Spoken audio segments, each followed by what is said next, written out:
Hello and welcome to the channel. Tonight, we're going on a quiet journey not across the stars but into something even more mysterious. The folds and flickers of your own mind. Have you ever stopped to wonder how a thought begins, where a memory lives, or how a single emotion can change the rhythm of your entire body? The brain, it isn't just a machine. It's more like a galaxy of electricity and silence, an ever-shifting sea of pulses and possibilities. Every second it rewrites your reality, quietly sculpting the world you think you know. In this video we're going to wander through its hidden chambers, its ancient wiring, its dazzling tricks of perception and emotion, not to solve it, but to sit with it. To feel the awe of what's happening inside your skull, right now, as you listen. So breathe deep, let the noise of the day fade, and let's begin. Chapter 1. The Spark of Thought. What makes a brain alive? Picture this. You're sitting quietly, maybe with a warm cup of coffee, and suddenly you remember something from childhood. The smell of your grandmother's kitchen, perhaps. Or the sound of rain on a summer afternoon. In that instant, something extraordinary happened. Somewhere inside your skull, in the soft wrinkled tissue we call the brain, millions of tiny sparks flickered to life, weaving together memory, emotion, and awareness into a single, vivid moment of being human. What makes that possible? What transforms 3 pounds of tissue, roughly the consistency of firm jelly, into the most complex structure in the known universe? The answer isn't just in the brain's anatomy. Though that's remarkable enough, it's in something far more mysterious, the spark of consciousness itself. The moment when chemistry becomes thought, when electricity becomes experience. Think of your brain as a city that never sleeps. Right now, as you listen to these words, 86 billion neurons are humming with activity. That's more neurons than there are stars in the Milky Way, all packed into a space smaller than a large grapefruit. Each neuron connects to thousands of others, creating a network so vast and intricate that if you could see it all at once, it would look like the most beautiful constellation ever imagined, except this constellation thinks, dreams, and remembers. But what makes this biological city truly alive isn't just its size or complexity. It's the constant dance of electrical signals racing along neural pathways, like messages carried by the world's most sophisticated postal service. Every thought, every emotion, every memory is born from these tiny electrical impulses, each one lasting mere milliseconds, but somehow creating the rich tapestry of human experience. The ancient Greeks believed the heart was the seat of consciousness, and you can understand why. The heart's rhythm is so obvious, so vital, so clearly connected to life itself. The brain, by contrast, sits silent in its bony shell, giving no outward sign of the incredible symphony playing within. Yet this quiet organ consumes about 20% of your body's energy, as much as your heart, liver, and kidneys combined. It's working harder than you might imagine, even when you're doing nothing at all. What's it doing with all that energy? Creating you moment by moment. The brain isn't just processing information like some biological computer. Though that metaphor isn't entirely wrong. It's constructing reality itself, painting the world in colors, filling it with sounds, giving it meaning and emotion. The red of a sunset, the sweetness of chocolate, the ache of missing someone. None of these exist outside your brain. They're creations, interpretations, translations of raw data into the rich experience of being alive. And here's something that might surprise you. Your brain is constantly predicting the future, not in a mystical sense but in the most practical way imaginable. It's always guessing what will happen next, what word will follow in a sentence, what your foot will feel when it touches the ground, what expression will cross a friend's face. Most of these predictions happen so quickly and automatically that you never notice them. But they're there, running in the background like the world's most sophisticated weather forecast system. This predictive quality is part of what makes the brain so remarkably efficient. Rather than simply reacting to the world, it's always one step ahead, preparing responses before they're needed. It's like having a conversation with someone who finishes your sentences, except in this case you're both the speaker and the listener, and the conversation is happening at the speed of thought. The spark of life in the brain isn't just about individual neurons firing. True consciousness seems to emerge from the connections between neurons, from the patterns of activity that sweep across different regions like waves across an ocean. Scientists call this neural integration. the way different parts of the brain talk to each other, sharing information, and creating a unified experience from what could otherwise be scattered fragments. Imagine listening to an orchestra. Each instrument contributes its own voice. But the magic happens when they play together, creating something greater than the sum of their parts. The brain works similarly. Your visual cortex might be processing the sight of a friend's face, while your auditory cortex handles their voice, and your limbic system adds the warm feeling of recognition. Somehow, these separate processes merge into a single seamless experience, seeing and hearing and feeling all at once. But perhaps the most remarkable thing about the brain's aliveness is its ability to be aware of itself. Right now, as you think about thinking, you're experiencing one of the most extraordinary phenomena in the universe. Consciousness turning its attention inward, like a mirror reflecting into another mirror, creating an infinite recursion of awareness. This self-awareness isn't just philosophical luxury. It's the foundation of everything uniquely human. It allows us to plan for the future, to learn from the past, to imagine possibilities that don't yet exist. It lets us write poetry, compose music, fall in love, and contemplate the vastness of space. It's what makes us capable of questioning our own existence, of wondering how we work, of seeking to understand the very organ that makes understanding possible. The ancient philosophers spoke of the ghost in the machine, the mysterious something that animates our physical bodies. Modern neuroscience is revealing that there might not be a ghost at all, but rather something far more beautiful, an emergent property of complexity, consciousness arising naturally from the intricate dance of neurons, like music emerging from the interaction of instruments, or like meaning emerging from the arrangement of words. And that brings us to something wonderful, the fact that you don't need to understand the brain completely to experience its magic. Every day, you wake up and step into a world rich with sensation, thought, and feeling, all generated by this remarkable organ. You dream, you remember, you plan, you love, all without having to consciously direct a single neuron. The spark of thought that makes a brain alive isn't just an electrical impulse or a chemical reaction. It's the emergence of something greater than its parts, the mysterious moment when matter becomes mind, when the physical becomes conscious, when 3 pounds of tissue becomes the entire universe of your experience. As we journey deeper into understanding how the brain works, remember this: you're not just learning about an organ or a system, you're discovering the very foundation of what makes you. Chapter 2. Neurons and synapses. The brain's hidden network. If you've ever looked up at the night sky in a place far from city lights, you've seen something breathtaking. Thousands of stars scattered across the darkness, connected by invisible gravitational forces into galaxies, clusters, and cosmic webs that stretch across billions of light years. The brain contains something remarkably similar, but infinitely more intimate. A network of connections, so vast and intricate that it makes the visible universe seem simple by comparison. This is the story of neurons and synapses, the brain's hidden network that makes every thought, every memory, every moment of awareness possible. It's a story that begins with the most basic building blocks of consciousness and expands into something so complex that we're only now beginning to understand its true magnificence. Picture a single neuron, a brain cell, resting quietly in the soft tissue of your cortex. It doesn't look like much under a microscope, resembling a tiny tree with a main trunk, spreading branches and delicate roots. The ancient anatomists who first saw these cells called them neurons, from the Greek word for string, or sinew, because they seem to connect different parts of the brain like threads in a vast tapestry.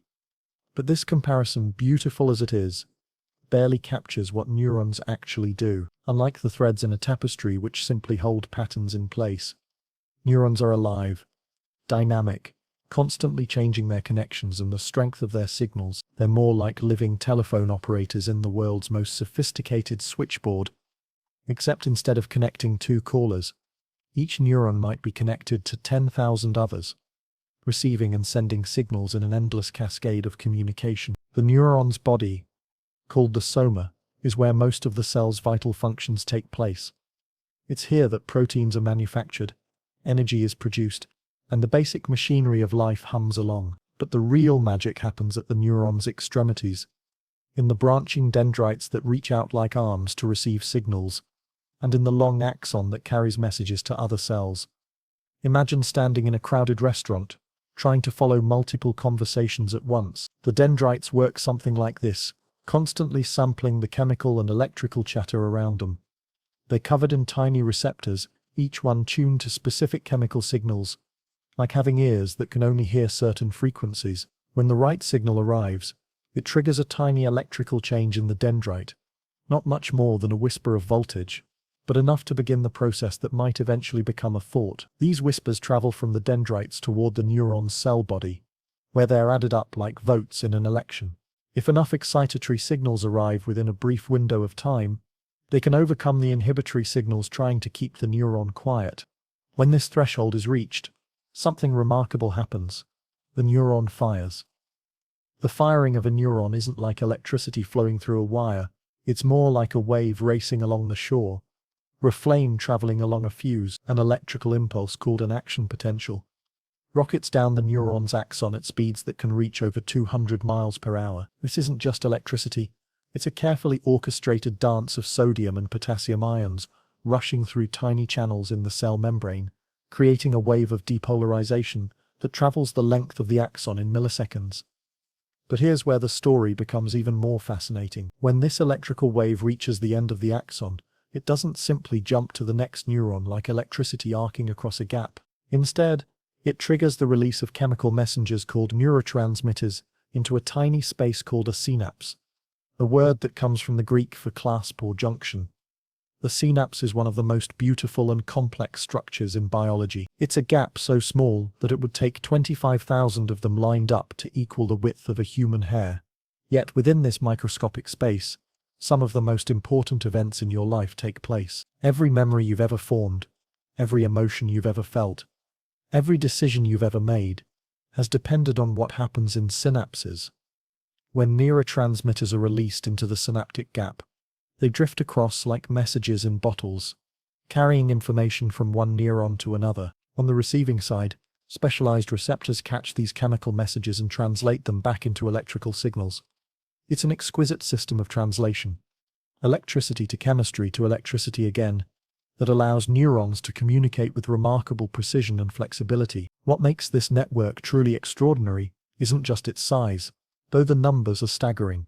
Your brain contains roughly 86 billion neurons, each connected to thousands of others through synapses. If you tried to count all the synaptic connections in a single human brain, and you counted one per second without stopping, it would take you over 30 million years to finish. But the real marvel is how this network changes and adapts. Unlike the wiring in your house, which stays fixed once it's installed, the brain's network is constantly rewiring itself. Synapses can grow stronger or weaker based on how often they're used. New connections can form between neurons that were never connected before. Entire pathways can be re-rated if part of the network is damaged. This property, called neuroplasticity, is what allows you to learn new skills, form new memories, and adapt to changing circumstances throughout your life. Think about learning to ride a bicycle. At first, every movement requires conscious effort. Balancing, pedaling, steering all seem impossibly complex. But as you practice, the neural networks controlling these movements begin to strengthen and coordinate. Synapses that fire together begin to wire together, creating more efficient pathways for the signals controlling balance and coordination. Eventually, riding becomes automatic, a skill encoded in the very structure of your neural network. This process happens not just with motor skills, but with every type of learning.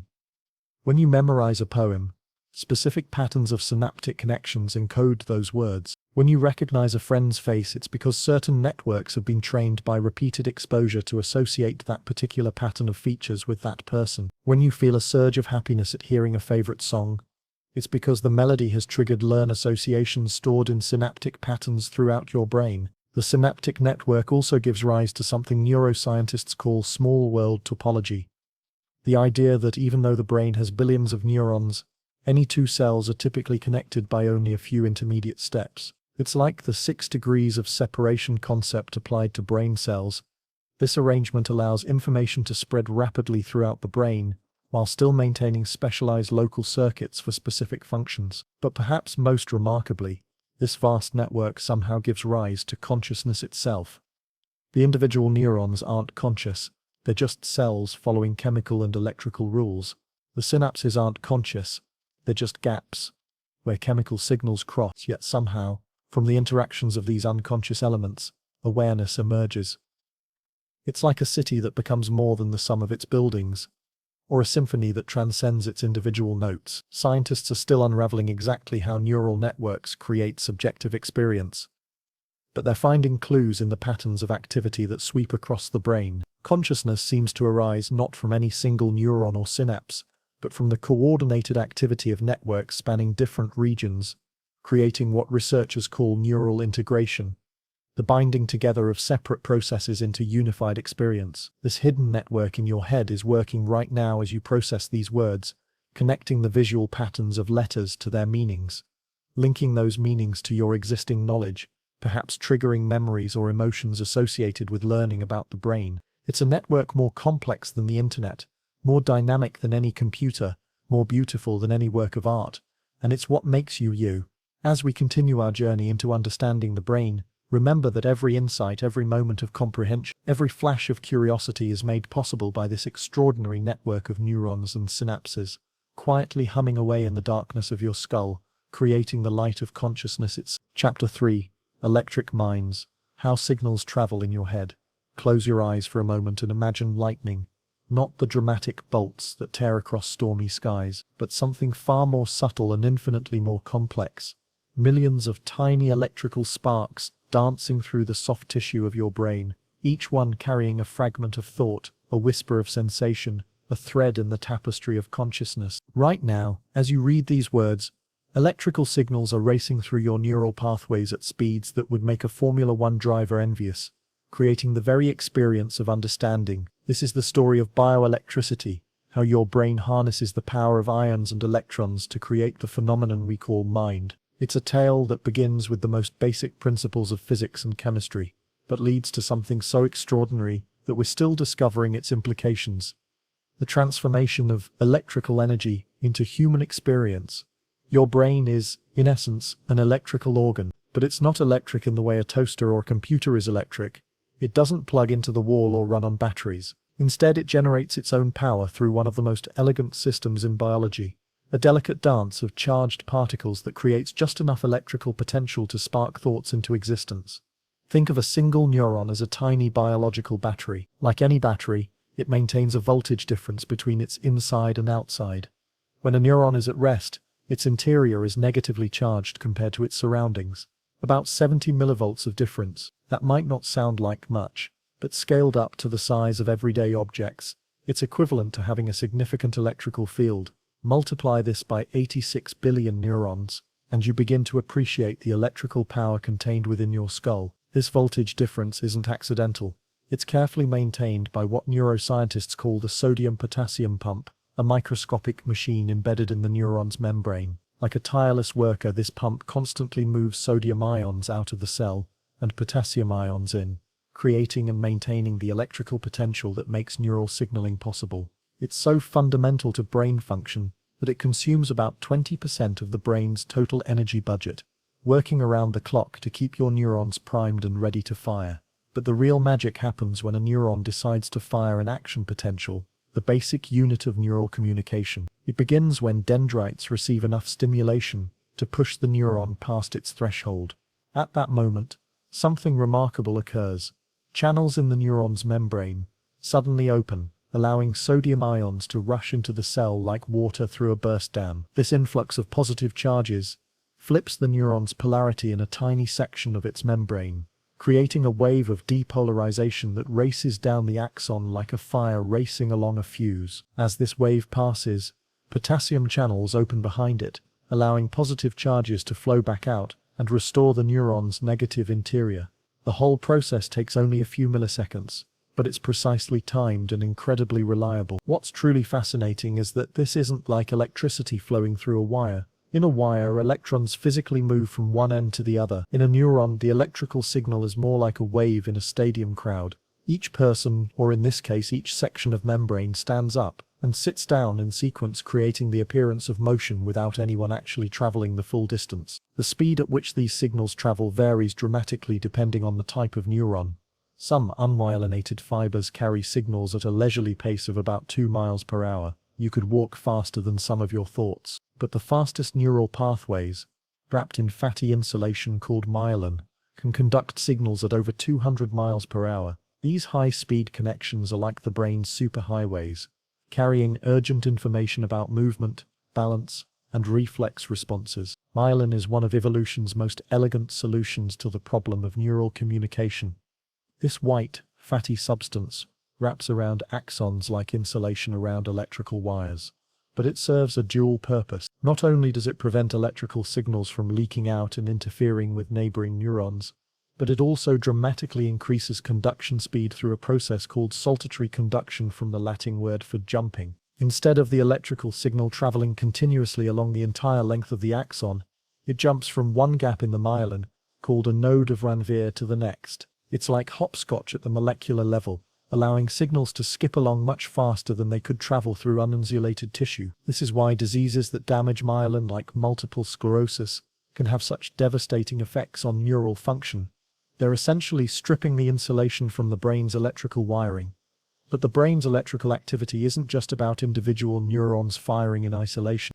The real complexity emerges when millions of neurons coordinate their activity, creating patterns of electrical waves that sweep across different brain regions like weather systems moving across a continent. These brainwaves, detectable through electroencephalography, EEG, reflect the synchronized activity of vast neural networks. Different frequencies of brainwaves are associated with different states of consciousness. The slow, rolling delta waves of deep sleep reflect the synchronized rhythmic firing of neurons in a resting brain. The faster beta waves of alert wakefulness show the complex, desynchronized activity of a mind actively processing information. The mysterious gamma waves, oscillating at 3100 cycles per second, seem to be associated with moments of conscious awareness and the binding together of different sensory inputs into unified perceptions. These electrical rhythms aren't just byproducts of brain activity. They appear to be fundamental to how the brain coordinates information processing, like an orchestra following a conductor's baton. Different brain regions use these rhythmic patterns to synchronize their activity, ensuring that information arrives at the right place at the right time. Consider what happens when you recognize a friend's face in a crowd. Visual signals from your eyes travel along myelinated pathways to your visual cortex, where they're processed by networks of neurons firing in coordinated patterns. These electrical signals then spread to memory centers, where stored patterns of neural activity are compared with the incoming information. When a match is found, other networks spring into action, generating the electrical patterns associated with recognition, emotional response, and perhaps the decision to wave hello. All of this happens in a fraction of a second, orchestrated by the precise timing of electrical signals racing through your neural networks. The recognition itself, that moment when you consciously realize that's Sarah, emerges from the coordinated electrical activity of millions of neurons, their individual sparks combining into something greater than the sum of their parts. The brain's electrical activity also reveals something profound about the nature of consciousness itself. Unlike a computer which processes information in discrete sequential steps, the brain operates through massive parallel processing, with millions of neural circuits working simultaneously. The electrical patterns we see in EEG recordings reflect this parallel processing, the continuous dynamic dance of neural networks constantly interacting, competing, and cooperating to create the rich tapestry of conscious experience. Perhaps most remarkably, this electrical system is self-modifying. The strength of synaptic connections can change based on patterns of electrical activity, with frequently used pathways becoming more efficient and rarely used ones weakening over time. This electrical plasticity is what allows your brain to learn, adapt, and rewire itself throughout your lifetime. The ancient Greeks believed that thought was carried by animal spirits flowing through hollow nerves. They weren't entirely wrong.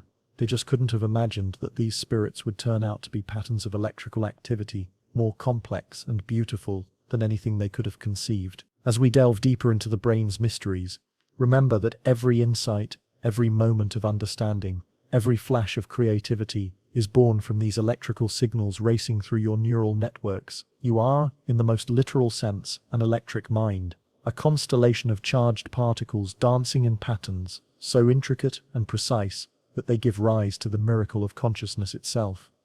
Chapter 4: The Brain's Architecture. Lobes, Layers, and Logic.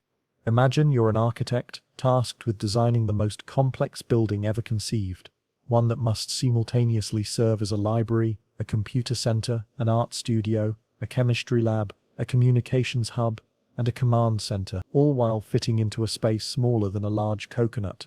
This impossible-seeming task is exactly what evolution accomplished over millions of years in creating the architecture of the human brain.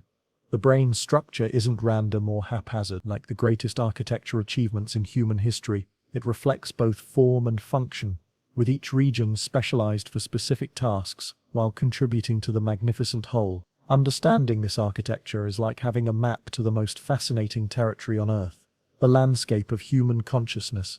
Let's begin our architectural tour with the most obvious feature, the brain's wrinkled outer surface, the cerebral cortex. If you could unfold this crumpled tissue and lay it flat, it would cover an area about the size of a large pizza, roughly 2,500 square centimeters of neural real estate, packed into the confines of your skull. Those wrinkles, called gyri and sulci, aren't just evolutionary accidents, they're an ingenious solution to a geometric problem: how to fit maximum surface area into minimum volume. Think of it like crumpling a large piece of paper to fit it into a small box. The folding dramatically increases the amount of cortical surface area, while keeping the brain compact enough to fit through the birth canal and light enough not to break your neck. This folded architecture gives humans a cortex with about 16 billion neurons, roughly 1,000 times more than a mouse, despite our brains being only about 3,000 times larger. The cortex is traditionally divided into 4 major lobes, each with its own specialized functions, though the boundaries between them are more like neighborhoods in a city than rigid walls. At the very front sits the frontal lobe, the brain's executive suite. This is where your most human qualities reside. Your ability to plan, to reason, to control impulses, and to imagine possible futures. If the brain were a corporation, the frontal lobe would be the CEO's office, making high-level decisions and coordinating the activities of other regions. The frontal lobe houses what neuroscientists call the prefrontal cortex, perhaps the most remarkable piece of biological architecture ever evolved. This region, which doesn't fully mature until your mid-20s, is what allows you to delay gratification, consider consequences, and engage in abstract thinking. It's what makes you distinctly human, enabling you to write poetry, compose music, fall in love, and contemplate the meaning of existence.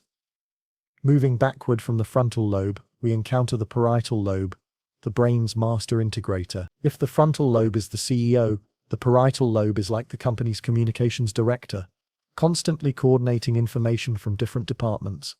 This region specializes in spatial awareness, attention, and the integration of sensory information. It's what allows you to know where your body is in space, to reach for a coffee cup without looking, and to focus your attention on these words while filtering out background sounds. The parietal lobe contains some of the brain's most fascinating real estate, including areas that seem to construct your sense of self in relation to the world around you. Damage to certain parietal regions can lead to the strange condition called neglect, where patients become unaware of one entire side of their body or visual field, not because they can't see or feel, but because their brain no longer pays attention to that side of reality. At the back of the brain sits the occipital lobe, the visual processing center.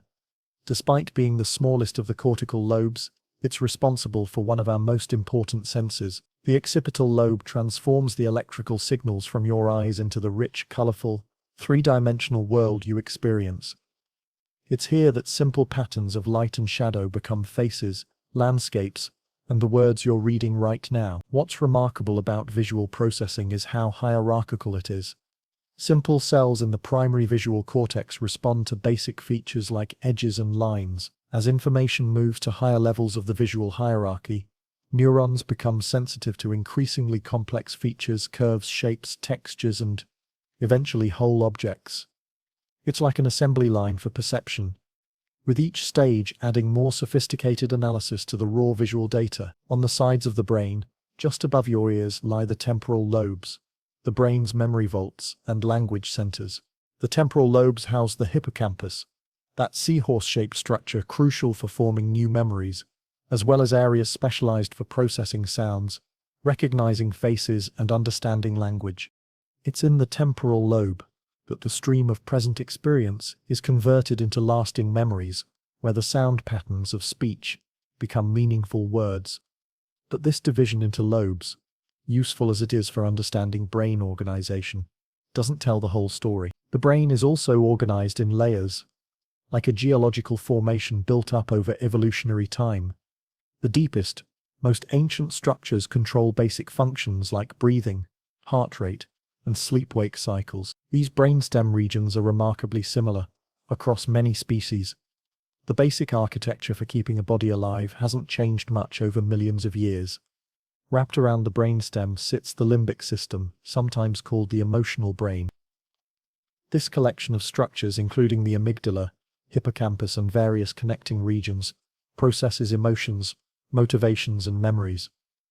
The limbic system is like the brain's emotional weather system, generating the feelings that color your experiences and influence your decisions. It's ancient circuitry that we share with many other mammals, refined over evolutionary time, but still recognizably similar to the emotional systems of our fellow creatures. Above and around these older structures lies the neocortex, the new brain that makes us distinctly human. This is where higher-order thinking happens, where abstract concepts are manipulated, where language is processed, and where consciousness seems to emerge from the coordinated activity of billions of neurons. The architecture isn't just about different regions, though. The brain is also organized into functional networks that span multiple areas. The default mode network, for instance, connects regions across the frontal, parietal, and temporal lobes, becoming active when your mind wanders or when you're thinking about yourself and your place in the world. The salience network helps determine what deserves your attention, while executive control networks manage complex thinking and decision-making. These networks communicate through long-distance connections called white metatracts, bundles of myelinated axons that carry information between different brain regions. The largest of these is the corpus callosum, a massive bridge of nerve fibers connecting the left and right hemispheres. This structure alone contains about 200 million axons, making it one of the brain's most important communication highways. The hemispheric division of the brain has captured popular imagination, often oversimplified into the idea of left brain logical thinking versus right brain creativity. While the hemispheres do show some specialization, with language typically more left lateralized and spatial processing more right lateralized, the reality is far more nuanced. The two hemispheres work together constantly, sharing information across the corpus callosum to create unified, integrated experience.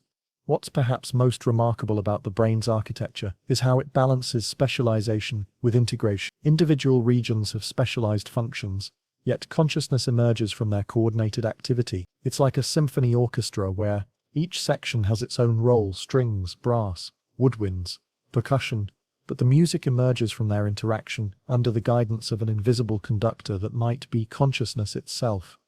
This architecture is also remarkably plastic. While the basic layout is determined by genetics and early development, the brain continues to modify its structure throughout life, based on experience. New connections form, existing ones strengthen or weaken, and in some cases, entirely new neurons are born. The brain you have today is literally not the same brain you had yesterday. Its architecture is constantly being renovated by experience. Understanding the brain's architecture helps us appreciate both its remarkable capabilities and its curious limitations. Why do we excel at recognizing faces, but struggle with remembering names? Why can we navigate complex social situations intuitively, but find formal logic challenging? The answers lie partly in the brain's evolutionary architecture, regions that evolved for one purpose being repurposed for new challenges in our modern world. As we continue exploring how the brain works, remember that this architectural marvel sitting in your skull represents millions of years of evolutionary refinement. Every thought you think, every emotion you feel, every memory you form is made possible by this incredibly sophisticated biological architecture, a testament to the power of evolution to create structures of breathtaking complexity and beauty. Chapter 5. Chemical Conversations. Neurotransmitters at work. Picture a bustling city at rush hour, but instead of cars and buses, imagine millions of tiny chemical messengers zipping through the streets, each carrying vital information to specific destinations. Some are urgent dispatches about danger, others are gentle reminders about happiness, and still others are complex instructions about movement, memory, or sleep. This is happening right now, in your brain. a constant flow of chemical conversations that make every aspect of your mental life possible. These molecular messengers are called neurotransmitters, and they're having billions of conversations every second, creating the rich symphony of human experience. Unlike the electrical signals that race along neural pathways, neurotransmitters work more like a sophisticated postal service, delivering chemical letters that can excite, inhibit, or modulate the activity of receiving neurons. It's through these chemical conversations that your brain coordinates everything from your heartbeat to your highest thoughts. The story of neurotransmitters begins in the tiny spaces between neurons, those synaptic gaps we explored earlier. When an electrical signal reaches the end of an axon, it triggers the release of neurotransmitters from tiny storage vesicles, like opening microscopic envelopes and releasing their contents into the synaptic space. These chemical messengers then drift across the gap, a distance so small it's measured in nanometers, to deliver their messages to receptors on the receiving neuron. But this isn't a simple one-size-fits-all system. Your brain employs dozens of different neurotransmitters, each with its own personality, its own effects, and its own specialized roles in the grand conversation of consciousness. Some are like urgent telegraph messages, creating rapid, short-lived effects. Others are more like long letters, influencing neural activity for extended periods. Still others work more like mood lighting, subtly modulating the overall tone of neural networks. Let's meet some of the major players in this chemical orchestra. Dopamine might be the most famous neurotransmitter in popular culture, often called the pleasure chemical or the reward neurotransmitter. But like many famous personalities, dopamine is more complex than its reputation suggests. Rather than simply creating pleasure, dopamine is more like your brain's motivational speaker, signaling not just reward but the anticipation of reward. It's what makes you excited about opening a gift, motivated to pursue a goal, or driven to seek out new experiences. Dopamine pathways extend from deep brainstem structures to the frontal cortex, creating what neuroscientists call the reward circuit. When you accomplish something satisfying, solving a puzzle, receiving a compliment, or taking that first sip of morning coffee, dopamine neurons fire in patterns that essentially tell your brain, "This is good, remember this. Do it again." It's dopamine that makes learning rewarding and habits sticky. But dopamine's role extends far beyond reward. It's also crucial for movement, which becomes tragically apparent in Parkinson's disease, where the death of dopamine-producing neurons leads to the characteristic tremors and movement difficulties. The same chemical messenger that makes you feel motivated also helps coordinate the smooth execution of voluntary movements, a reminder of how interconnected brain functions really are. Serotonin operates in a different register entirely, often called the happiness neurotransmitter.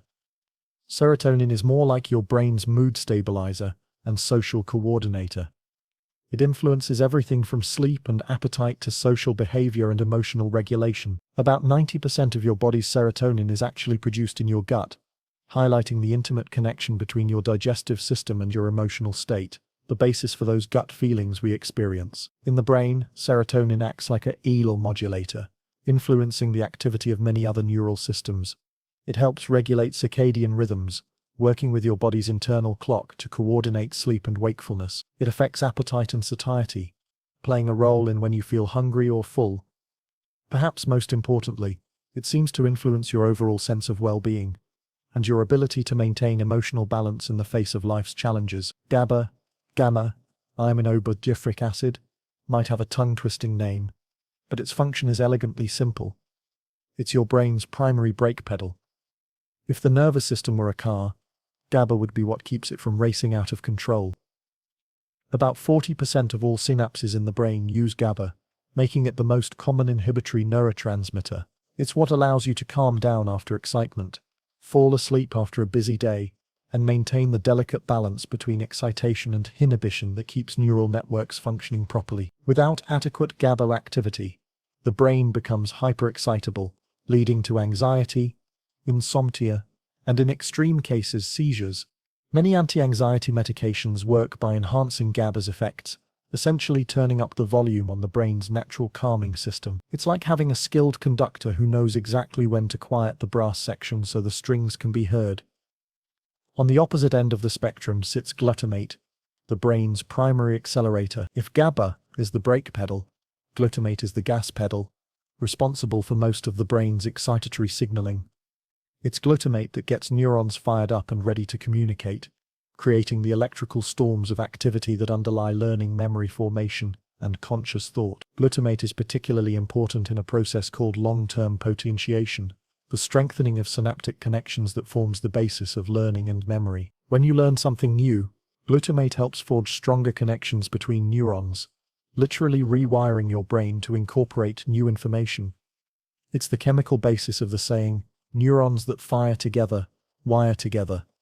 But glutamate's power comes with responsibility. Too much glutamate activity can be toxic to neurons, leading to a condition called excitotoxicity.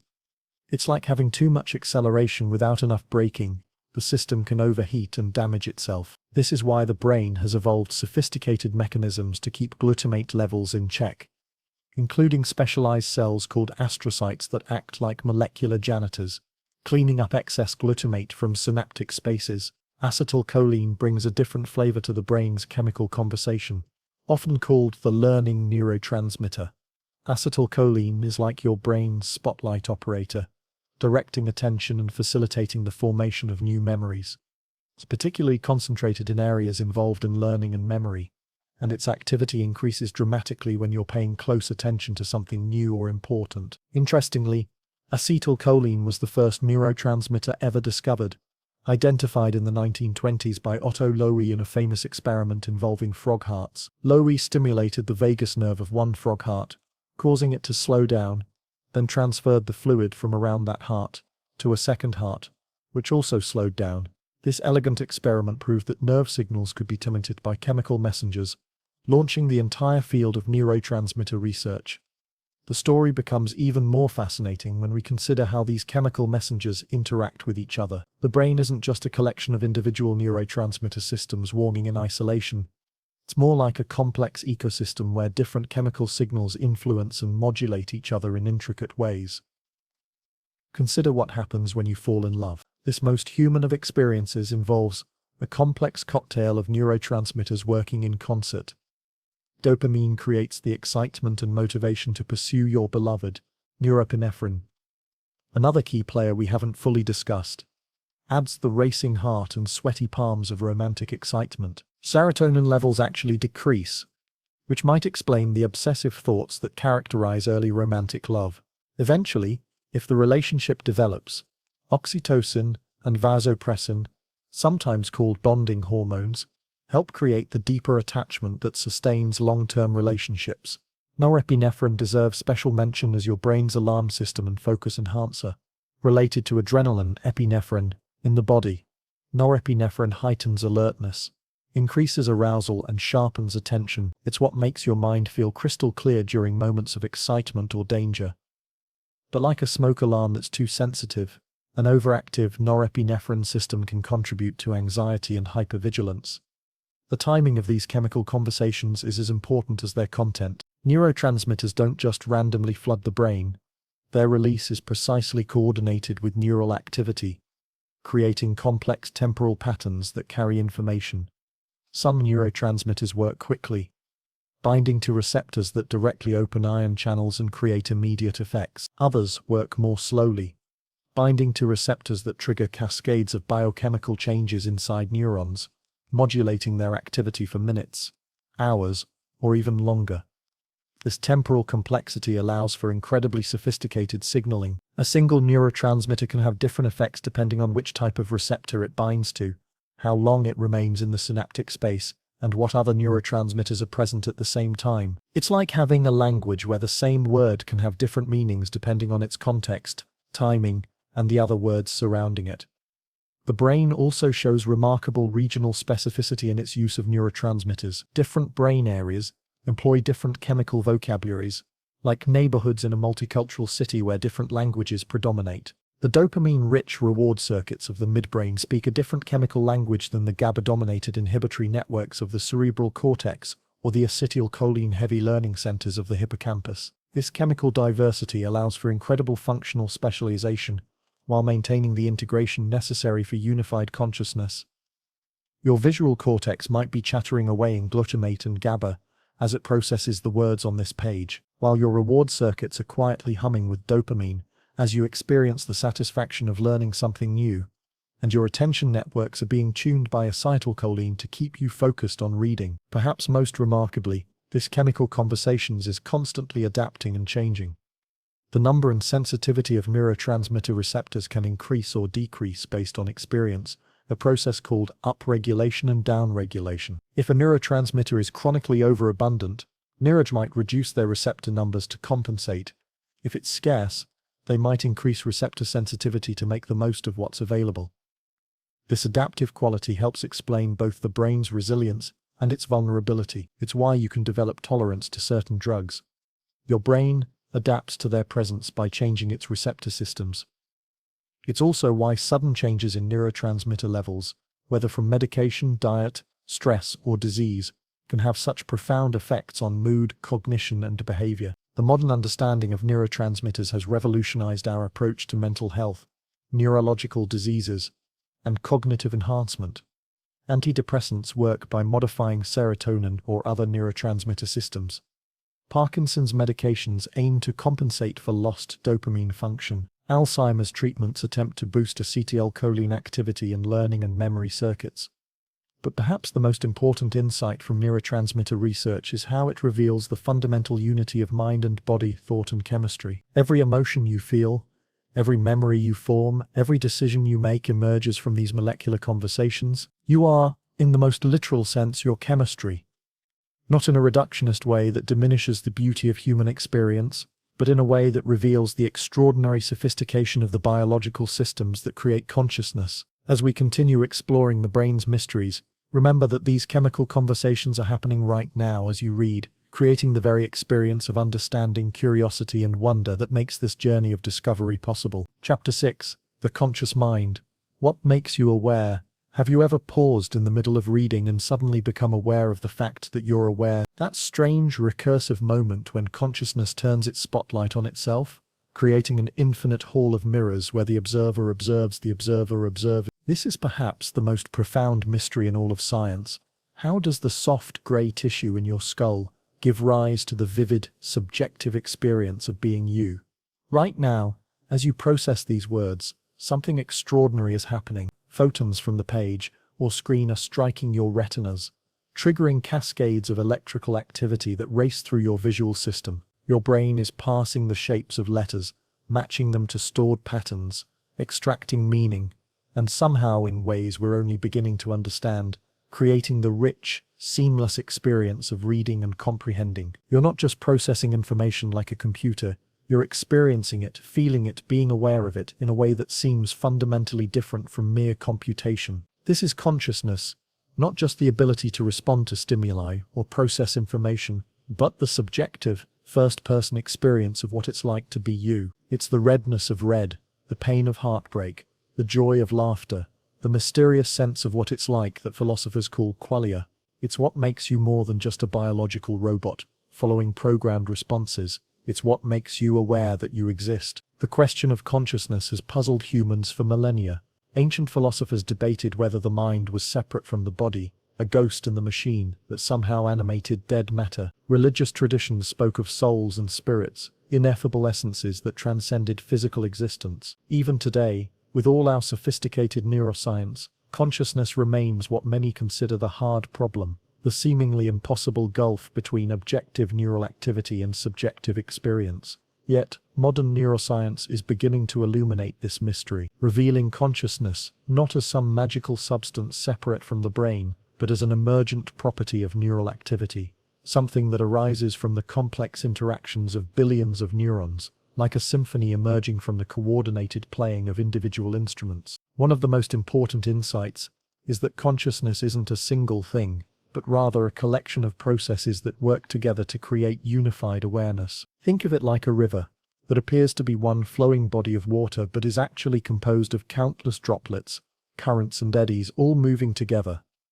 Consciousness has multiple streams: the stream of sensory awareness that brings you information about the world, the stream of self-awareness that tells you about your own thoughts and feelings, the stream of attention that focuses your mental spotlight, and the stream of memory that provides context and continuity. These streams converge in what neuroscientists call the global workspace, a theoretical framework suggesting that consciousness arises when information becomes globally available across different brain networks. Imagine your brain as a vast library with different departments: vision, hearing, memory, emotion, language, each processing information in parallel.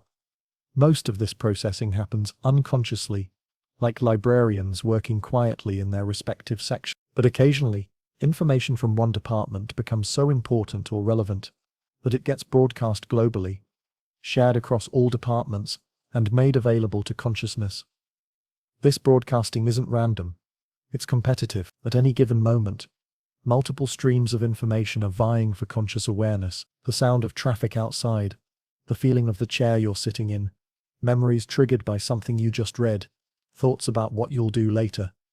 All of these are bubbling up from unconscious processing, but only a few make it into the spotlight of consciousness. What wins this competition for awareness depends on factors like novelty, emotional significance, relevance to current goals, and the strength of the neural signals involved. The prefrontal cortex plays a crucial role in this process, acting like the brain's executive producer, deciding what gets the starring role in the theater of consciousness. This region, uniquely developed in humans, can direct attention, maintain information in working memory, and coordinate activity across different brain networks. It's what allows you to focus on reading these words despite the myriad other sensations and thoughts competing for your attention. But consciousness isn't just about selecting information, it's about binding different types of information into unified experiences. When you see a red apple, your brain is processing color in one area, shape in another, and texture in yet another. Somehow, these separate streams of processing get bound together into the single, coherent experience of red apple. This is called the binding problem. And while we don't fully understand how it works, it seems to involve the synchronized oscillations of neural networks, different brain areas literally vibrating in harmony to create unified perceptions. The temporal aspect of consciousness is equally fascinating. Your experience feels continuous, like a smooth stream of awareness flowing from moment to moment. But neuroscience reveals this to be something of an illusion. Consciousness actually operates more like a series of discrete snapshots, each lasting about 100–200 milliseconds, that your brain stitches together into the impression of continuous experience. It's like a movie that appears to show smooth motion but is actually composed of individual frames projected in rapid succession. This discontinuous nature of consciousness becomes apparent in certain situations. During microsleep episodes, your brain can briefly turn off consciousness for a few seconds without you noticing. In the phenomenon of change blindness, you can completely fail to notice large changes in your visual environment between one moment and the next. These quirks reveal that consciousness isn't the reliable, comprehensive monitor of reality we imagine it to be. It's more like a selective, constructed summary of what your brain deems most important at any given moment. The social dimension of consciousness adds another layer of complexity. Much of human consciousness seems uniquely concerned with modeling other minds, what psychologists call theory of mind. You don't just have awareness of your own mental states, you're constantly inferring and modeling the mental states of others. This social consciousness might be one of the key factors that makes human awareness so rich and complex, compared to other species. Self-awareness, consciousness of consciousness itself, represents perhaps the highest level of this cognitive architecture. This is what allows you to think about your own thinking, to observe your own mental processes, to have that recursive experience of being aware that you're aware. It's what enables metacognition, thinking about thinking, and what makes possible everything from meditation to psychotherapy to philosophical reflection.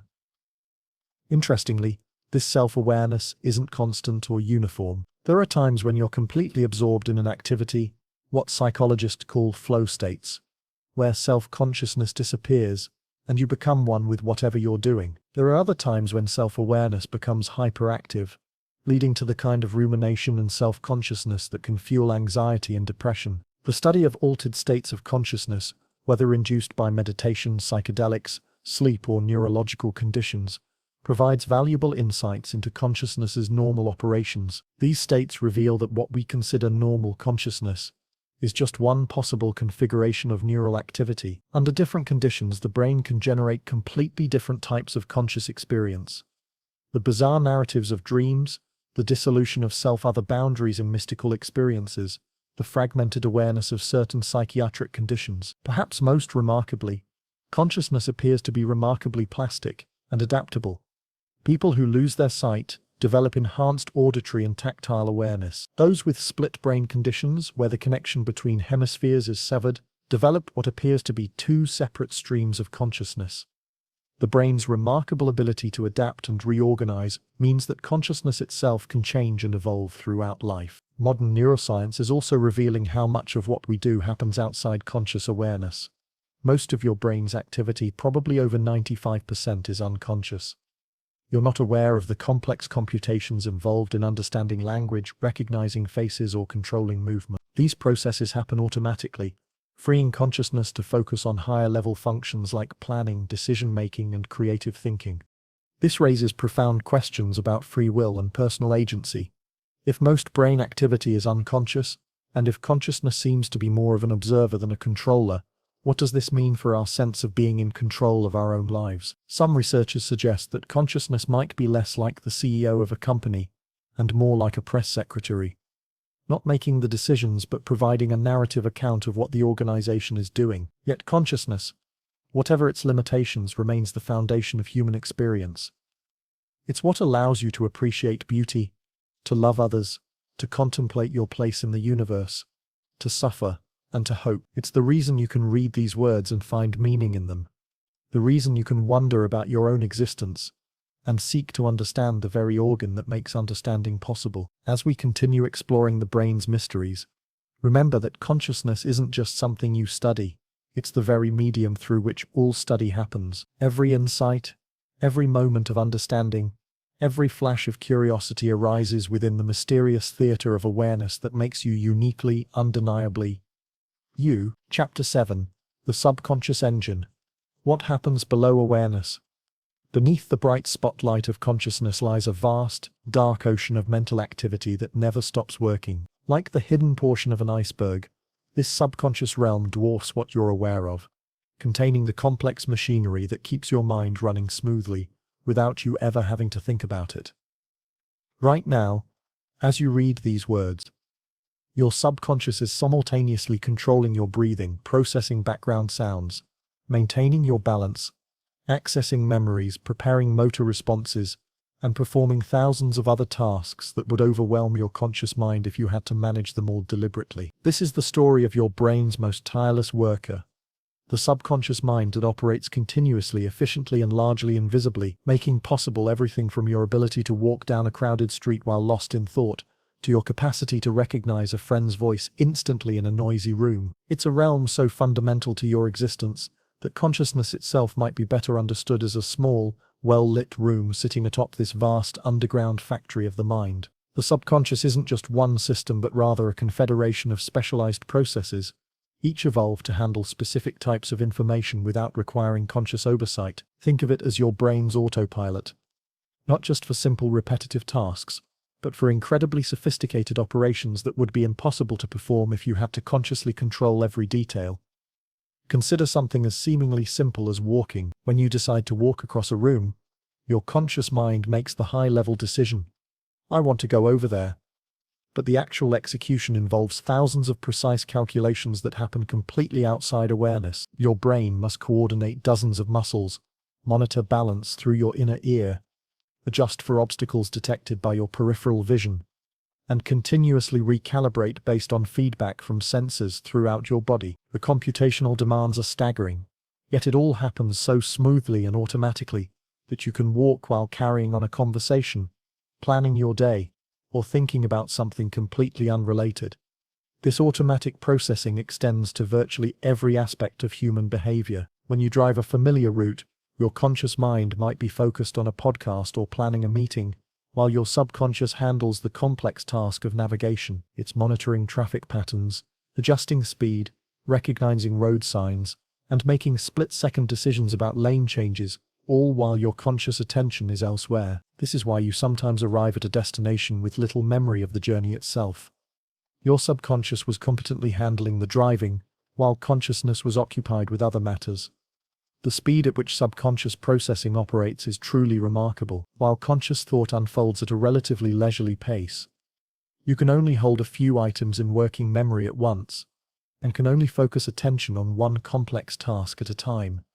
Subconscious processing happens in parallel across millions of neural circuits simultaneously. Your visual system, for instance, is constantly performing incredibly sophisticated analyses of your environment, detecting edges, recognizing patterns, tracking movement and identifying objects, all in real time and without any conscious effort. This parallel processing power becomes apparent in situations where conscious and subconscious processing conflict. In the famous Stroop effect, people are shown color words printed in different colors, the word blue printed in red ink for example, and asked to name the color of the ink rather than reading the word. The task is surprisingly difficult, because your subconscious reading systems automatically process the word, meaning while your conscious mind tries to focus on the color, creating interference between the two systems.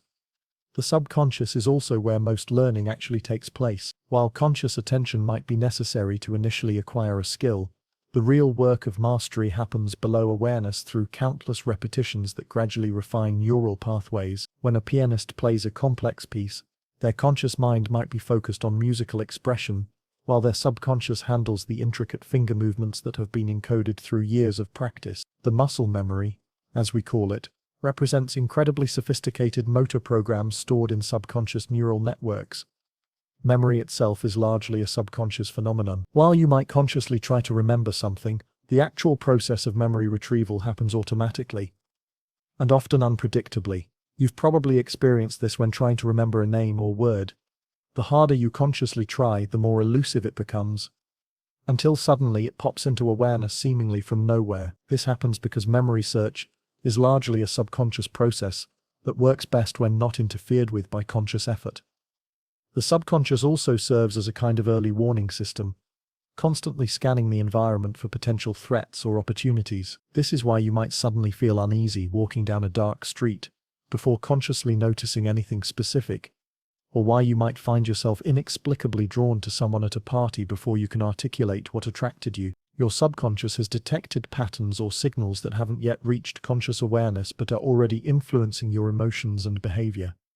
This scanning function extends to social situations as well. Without conscious effort, you're constantly reading facial expressions, interpreting tone of voice, monitoring body language, and assessing social dynamics. This subconscious social intelligence allows you to navigate complex interpersonal situations with remarkable sophistication, picking up on subtle cues about others' emotions, intentions, and attitudes. Much of what we call intuition about people might actually be the subconscious integration of these countless social signals. The subconscious also plays a crucial role in creativity and problem-solving. The famous aha moments that seem to come from nowhere often represent the culmination of extensive subconscious processing.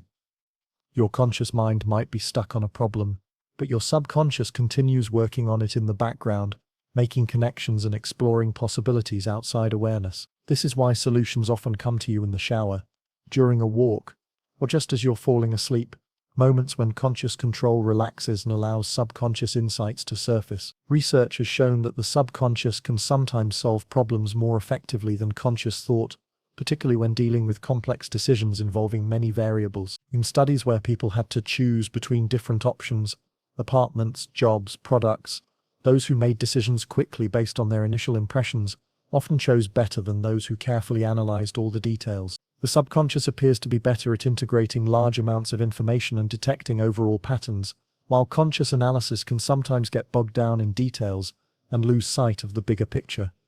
The emotional processing that happens below awareness is equally sophisticated. Your subconscious is constantly evaluating situations for their emotional significance, preparing appropriate responses before you're consciously aware of feeling anything. This is why you might find yourself stepping back from someone before consciously realizing they seem threatening, or why you might smile before consciously recognizing that someone has told a joke. Emotional reactions often begin in subconscious processing systems and only later become available to conscious awareness.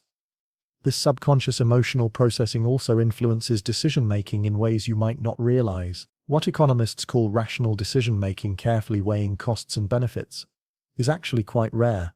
Most decisions are heavily influenced by subconscious emotional evaluations that color how you perceive options and predict how you'll feel about different outcomes. Your gut feelings about decisions often represent the integration of these subconscious emotional calculations. The subconscious also maintains what psychologists call cognitive schemas, mental frameworks that help you quickly understand and categorize new experiences. These operate like mental filing systems, allowing you to rapidly interpret situations based on patterns learned from past experience. When you walk into a restaurant, your subconscious restaurant schema immediately provides expectations about how to behave, what to expect, and how the social interaction will unfold, all without conscious thought.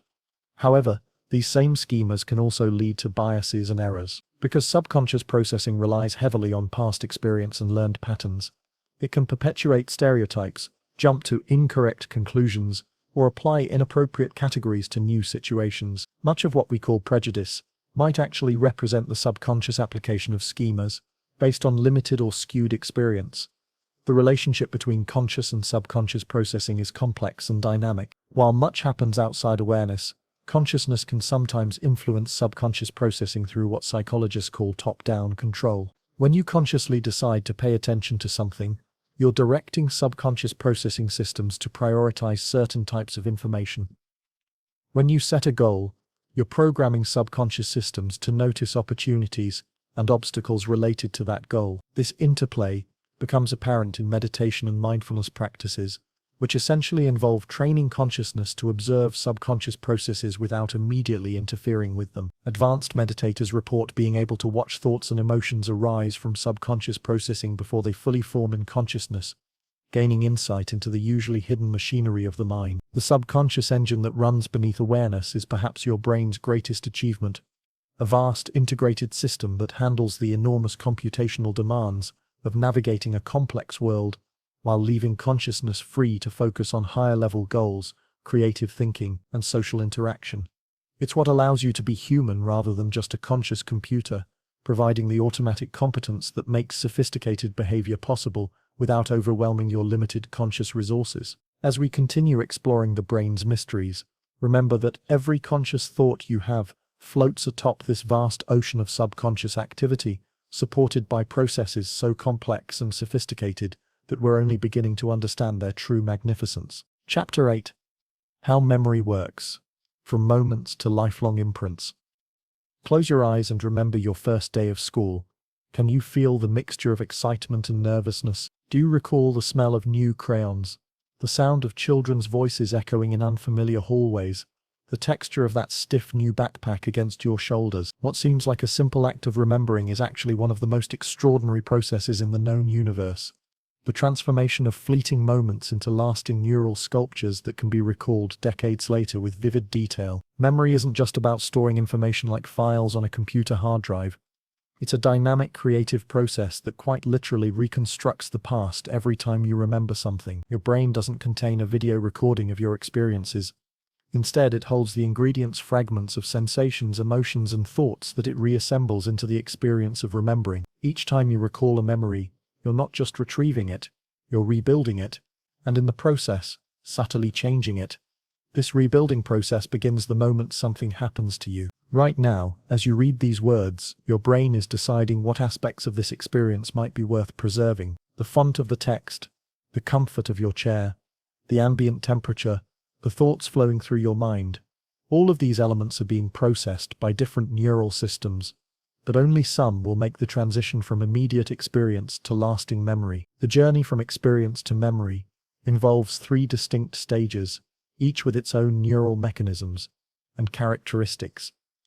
The first stage, encoding, is like a photographer selecting which moments to capture from the continuous stream of experience. Your brain is constantly bombarded with sensory information, millions of signals every second, but only a tiny fraction receives the neural investment necessary to become memorable. What determines which experiences get encoded into memory? Attention plays a crucial role. You're much more likely to remember things you actively pay attention to, but emotion is perhaps an even more powerful factor. The amygdala, your brain's alarm system, acts like a memory enhancer, flooding memorable moments with stress hormones that essentially tell the rest of the brain. This is important. Remember this. This is why you can probably remember exactly where you were during significant historical events or personal milestones, but you might struggle to recall what you had for lunch 3 days ago. The encoding process isn't uniform across different types of information. Your brain has specialized systems for different kinds of memories. The hippocampus, that seahorse-shaped structure, deep in your temporal lobe, is particularly crucial for encoding what neuroscientists call episodic memories. Memories of specific events that happen to you at particular times and places. These are the memories that feel most personal and vivid, the ones that contribute to your sense of having a continuous personal history. But the hippocampus doesn't work alone. It's connected to a network of brain regions that contribute different elements to memory formation. The prefrontal cortex helps organize and contextualize information. The parietal cortex contributes spatial and temporal information. Various sensory cortices preserve the perceptual details, the sights, sounds, smells and textures that make memories feel real and immediate. Once information is encoded, it enters the second stage, consolidation. This is where the real magic happens, though it occurs largely outside your awareness.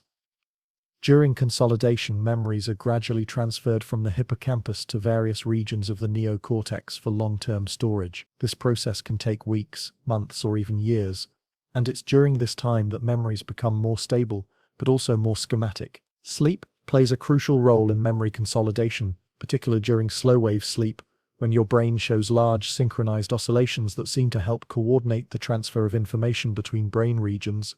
During these sleep periods, your brain essentially replays the day's experiences, strengthening the neural connections that encode important memories while allowing others to fade. This is why you often wake up with better recall of material you studied the night before, and why sleep deprivation can so severely impair memory formation. The consolidation process reveals something fascinating about the nature of memory storage. Unlike a computer, which might store a complete file in one location, your brain distributes memories across multiple regions, each storing different aspects of the experience. The memory of your grandmother might involve visual information stored in one area, auditory information in another, emotional content in the limbic system, and semantic information about who she was in yet another region. When you remember her, these distributed elements are reassembled into a unified experience. This distributed storage system makes memory remarkably robust. Damage to one brain region might affect certain aspects of a memory without destroying it entirely, but it also makes memory reconstruction vulnerable to errors and distortions. Each time you recall a memory, you're essentially taking it apart and putting it back together, and in the process, current emotions, knowledge, and expectations can influence the reconstruction. The third stage of memory, retrieval, is perhaps the most mysterious. When you try to remember something, your brain must somehow locate the relevant neural patterns among billions of possible connections and reactivate them in a coordinated way. It's like finding a specific constellation in the night sky, except the stars are constantly moving and the patterns are stored across different regions of space. Memory retrieval is heavily dependent on cues, environmental, emotional, or conceptual triggers that help activate the relevant neural networks. This is why certain smells can instantly transport you to childhood, or why returning to a place where you learned something can suddenly improve your recall. The more retrieval cues that were encoded along with the original memory, the more pathways your brain has to access it later. But retrieval is far from a passive playback process. Research has shown that memories become temporarily labile, changeable, each time they're recalled. During this period of reconsolidation, memories can be updated, modified, or even corrupted by new information. This might seem like a bug in the system, but it's actually a feature that allows memories to remain relevant and useful as circumstances change. This reconstructive nature of memory helps explain why eyewitness testimony can be unreliable, why family members might remember the same event differently, and why your memories of childhood might change as you age. You're not deliberately distorting the past. You're simply experiencing the normal operation of a memory system that prioritizes usefulness and coherence over perfect accuracy.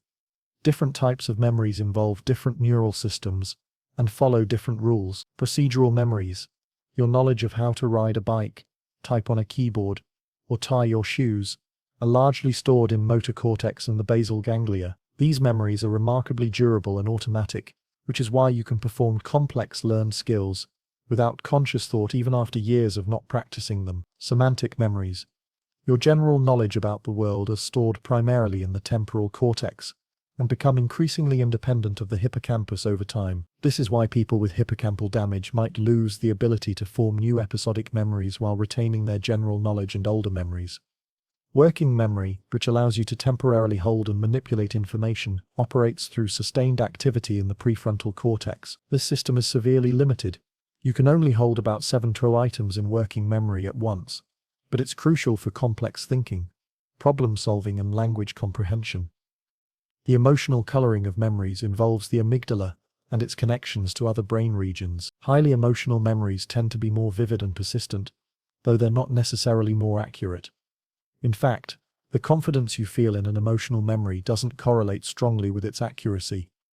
You might be absolutely certain about details that are actually distorted. Memory also shows remarkable plasticity throughout life. While it's true that memory formation becomes more difficult with age, the brain retains the ability to form new memories and modify existing ones throughout the lifespan. The key seems to be maintaining active engagement with new experiences and information, which keeps the memory systems flexible and robust. Understanding how memory works has profound implications for learning, education, and personal growth. The most effective learning strategies: spaced repetition, interleaving different types of material, connecting new information to existing knowledge, all work by leveraging the natural properties of memory systems. By understanding how your brain encodes, consolidates, and retrieves memories, you can work with these systems rather than against them. Perhaps most importantly, understanding memory helps us appreciate both its power and its limitations. Your memories make you who you are, providing the continuity of personal identity that links your past self to your present self. But they're not perfect recordings of the past. They're reconstructions influenced by your current knowledge, emotions, and expectations. This doesn't make memories false or unreliable. It makes them human. Your memories are living entities that grow and change with you, preserving not just the facts of your experience, but their meaning and emotional significance. They're the stories you tell yourself about who you are and how you came to be, and in that sense they're among the most important creations of your remarkable brain. Chapter 9. Why You Forget. The Science of Memory Loss. You walk into a room with purpose, your mind clear about what you need to retrieve. And then you stand there, completely blank. The reason for your journey has vanished like morning mist. You retrace your steps, return to where the thought first formed, and suddenly, there it is again, waiting patiently, as if it never left at all. This familiar dance with forgetting isn't a flaw in your design. It's actually one of your brain's most elegant features, working exactly as intended. Your mind isn't a broken filing cabinet with scattered papers. It's more like a master librarian who knows that not every book deserves permanent shelf space. Think about yesterday morning.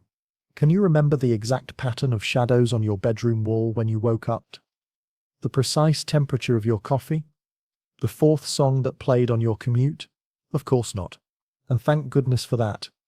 Your brain, in its infinite wisdom, has already decided these details aren't worth the precious real estate of long-term storage. But here's where it gets beautifully complex. Your brain doesn't simply delete information like a computer clearing its trash folder. Forgetting is an active, intentional process, as deliberate and important as remembering itself. It's like having an incredibly discerning editor constantly refining the story of your life, keeping the chapters that matter and gently releasing the rest.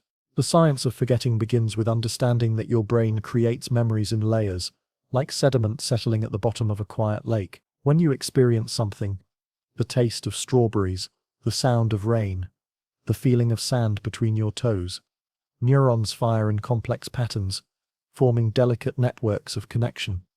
These networks are your memories, fragile at first, like wet ink on paper. In those first moments after an experience, your memory exists in what scientists call the hippocampus, that seahorse-shaped region deep in your brain that serves as memory's nursery. Here, new experiences are held tenderly, given time to strengthen or fade based on their importance. It's a bit like a cosmic nursery, where baby memories are either adopted into the permanent family of long-term storage, or gently released back into the universe of forgetting. But what determines which memories graduate to permanence? and which fade away?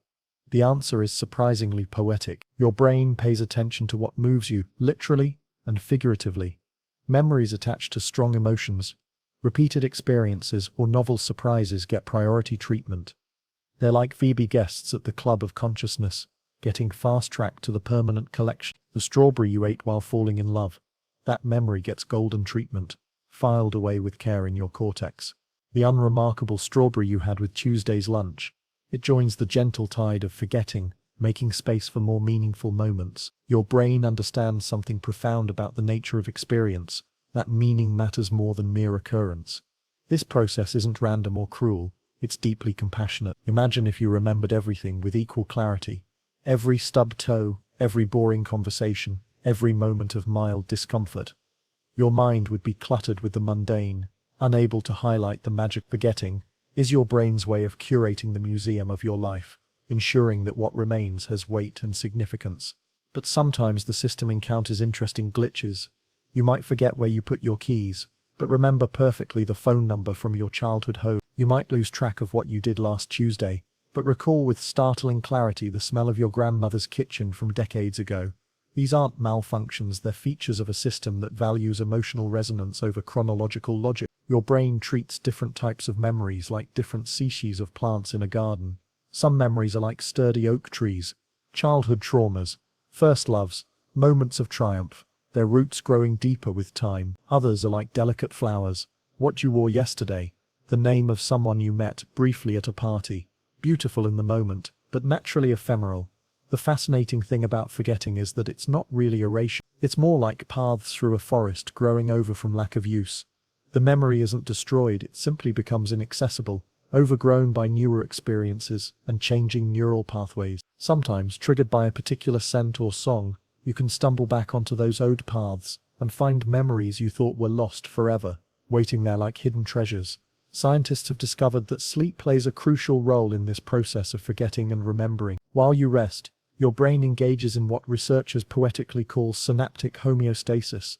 Essentially, it's doing overnight maintenance on your memory networks. Weak connections fade, strong ones strengthen, and the overall clarity of your mental library improves. It's like having a night custodian who quietly organizes the files while you sleep.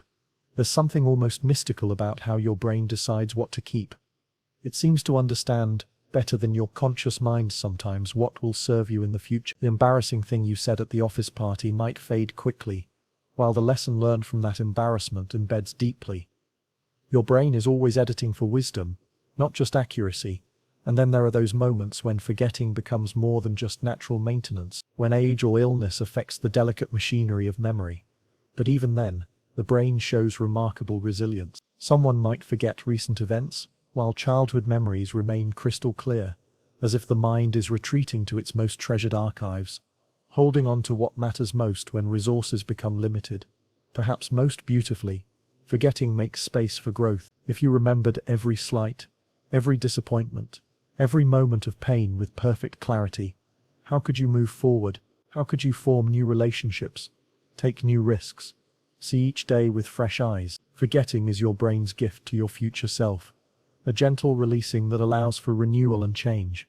The next time you walk into a room and forget why you came, smile gently at your wonderfully selective brain. It's not failing you, it's protecting you from the overwhelming weight of total recall. In its quiet wisdom, it has decided that this particular piece of information can be released, making space for something more important, yet to come. Your forgetting isn't a bug in the system.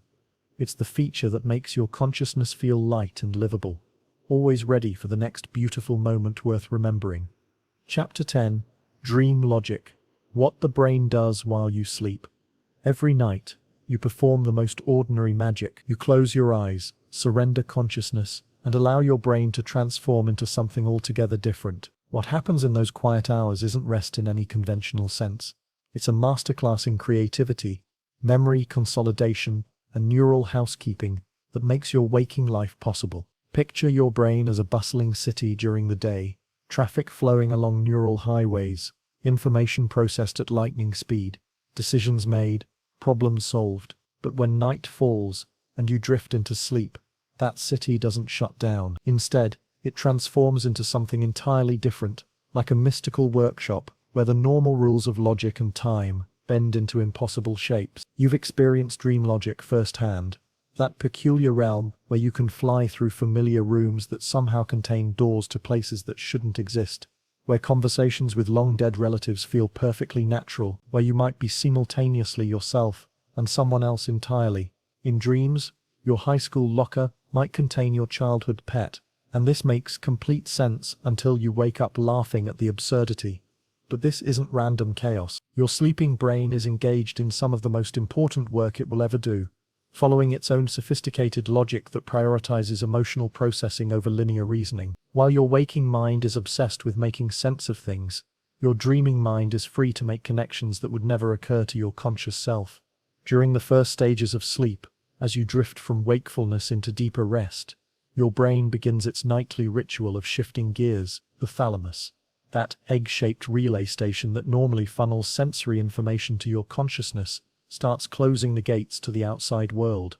Sounds fade, physical sensations dim, and the normal chatter of daily awareness quiets to a whisper. But deeper in your brain, something remarkable is stirring. Your hippocampus, that seahorse-shaped memory keeper we visited in our exploration of forgetting, begins its nightly conversation with the cortex. Like two old friends sharing stories by a fireplace, they exchange the day's experiences, deciding which moments deserve permanent storage and which can be gently released. This is when something magical happens. Memories don't just get filed away like documents in a cabinet, they get woven together in new and unexpected ways. The conversation you had with your mother might merge with a documentary you watched last week, and a childhood memory of rain on windows, creating entirely new neural pathways that wouldn't exist without this dreaming integration. As you sink deeper into sleep, you enter the realm of REM, rapid eye movement, where dreams become most vivid and strange. During these periods, your brain achieves something that seems almost impossible. It becomes more active than when you are awake, but in completely different ways. The visual cortex lights up like a fireworks display, creating images without any input from your eyes. The motor cortex plans elaborate movements while your body lies perfectly still, paralyzed by a gentle chemical that keeps you from acting out your nocturnal adventures. Meanwhile, the prefrontal cortex, your brain's rational, logical director, takes a well-deserved break.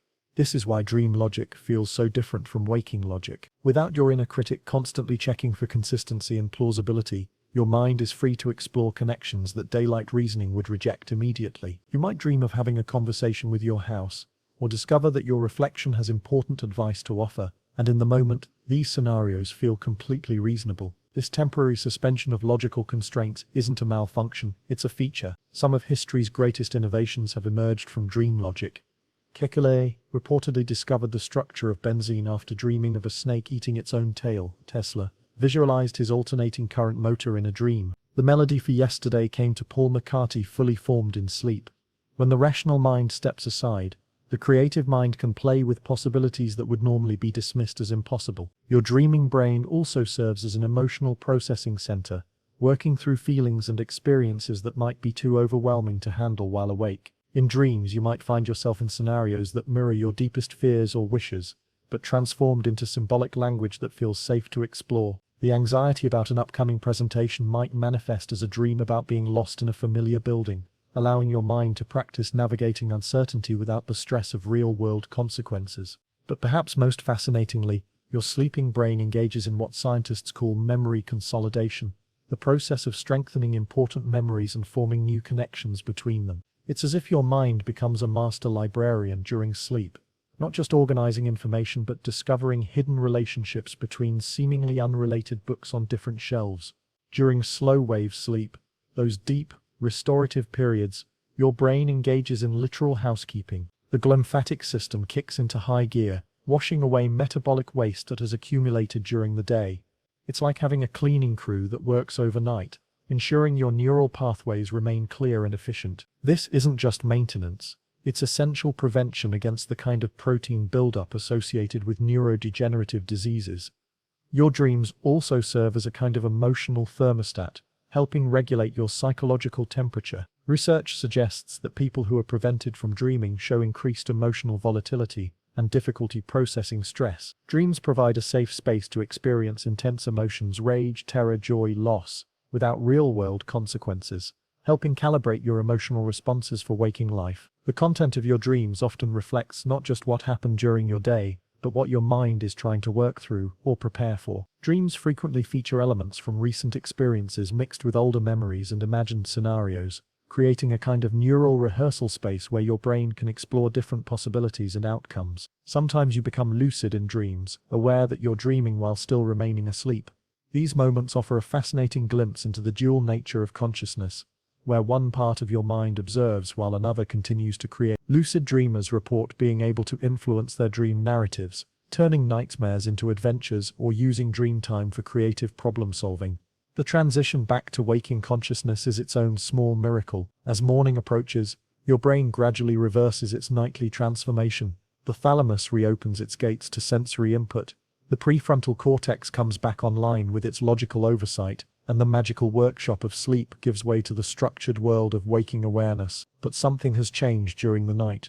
Memories have been processed, emotions regulated, creativity enhanced, and neural pathways cleaned and reorganized. You wake up, not just rested, but literally transformed, your brain subtly different than it was when you closed your eyes the night before.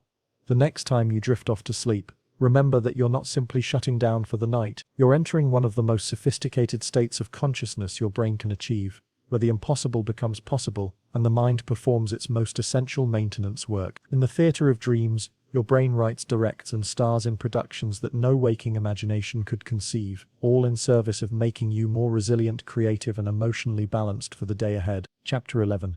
The Emotional Brain. How feelings are wired.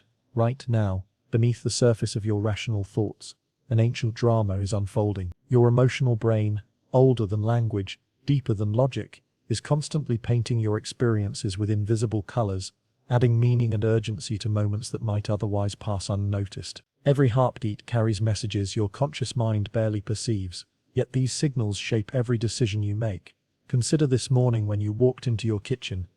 The rational part of your brain catalogued the scene: coffee maker, morning light, familiar counter, but simultaneously, your emotional brain was conducting a completely different assessment. The warmth of sunlight might have triggered a subtle sense of comfort, the aroma of coffee perhaps awakened anticipation, and the sight of yesterday's unwashed dishes could have generated a tiny spike of stress. All of this happened below the threshold of conscious awareness, yet it influenced your mood, your energy, and your choices for the entire morning. Your emotional brain operates like a masterful composer, constantly creating the soundtrack to your life. But unlike the methodical, step-by-step processing of your thinking mind, emotions work more like weather systems, vast, complex, and seemingly appearing from nowhere. One moment you're feeling content, and suddenly, a particular song on the radio floods you with inexplicable melancholy. Your logical mind scrambles to understand why, but your emotional brain has already connected that melody to some distant memory, some association so deep it bypasses rational explanation entirely. The architecture of emotion in your brain is ancient and elegant. Deep within your skull, nestled beneath the newer layers of thinking and reasoning, lies the limbic system, a collection of structures that has been shaping animal behavior for millions of years. This is where feelings are born, in regions with names that sound like forgotten kingdoms: the amygdala, the hippocampus, the cingulate cortex, the nucleus accumbens. But here's what makes human emotions so uniquely complex. Your emotional brain doesn't operate in isolation. It's in constant conversation with your thinking brain, creating a dance between feeling and reasoning that makes you distinctly human. When you smell fresh bread baking, your emotional brain might trigger immediate pleasure and comfort, while your thinking brain simultaneously remembers that you're trying to eat healthier. The interplay between these systems, sometimes harmonious, sometimes conflicting, creates the rich texture of human experience. Your emotional brain speaks a language much older than words. It communicates through sensation, through the subtle shift in your breathing when you're anxious, through the way your shoulders relax when you feel safe, through the flutter in your stomach when you're excited. These physical manifestations aren't side effects of emotion. They are emotion, as much as any thought or feeling you could articulate. Think about the last time you fell in love. Your emotional brain orchestrated an entire symphony of changes in your body and mind. Your heart rate increased, your pupils dilated, your brain flooded with dopamine and norepinephrine, creating that distinctive cocktail of euphoria and nervousness. Meanwhile, Your thinking brain tried to make sense of these sensations, spinning narratives about compatibility and future possibilities, but the emotion came first, a full-body experience that preceded and shaped every rational thought that followed. Your brain processes different emotions through different neural pathways, like rivers flowing through varied landscapes. Joy lights up your brain's reward circuits, triggering the release of dopamine and creating a warm glow that spreads through your neural networks. Sadness activates regions associated with pain and loss, but also stimulates areas involved in empathy and social connection, perhaps explaining why shared sorrow can bring people closer together. Fear follows its own ancient highway, rushing information from your senses to your amygdala faster than your conscious mind can process. This is why you might jump at a shadow before you've even recognized what you're looking at. Why your body can react to danger before your thinking brain has had time to assess the situation. Your emotional brain prioritizes survival over accuracy. Better to jump at a harmless shadow than to miss a genuine threat. But emotions aren't just reactive. They're also deeply creative forces. Your emotional brain doesn't simply respond to the world, it actively constructs your reality, coloring your perceptions and shaping your memories. The same sunset might fill you with peace on a good day, or deepen your melancholy when you're sad. The emotion doesn't just respond to the sunset, it actually changes how you see it, what details you notice, what associations you make. Your emotional brain also serves as a sophisticated information processing system, often understanding situations faster and more accurately than your rational mind. That gut feeling you get about someone you've just met isn't mystical intuition.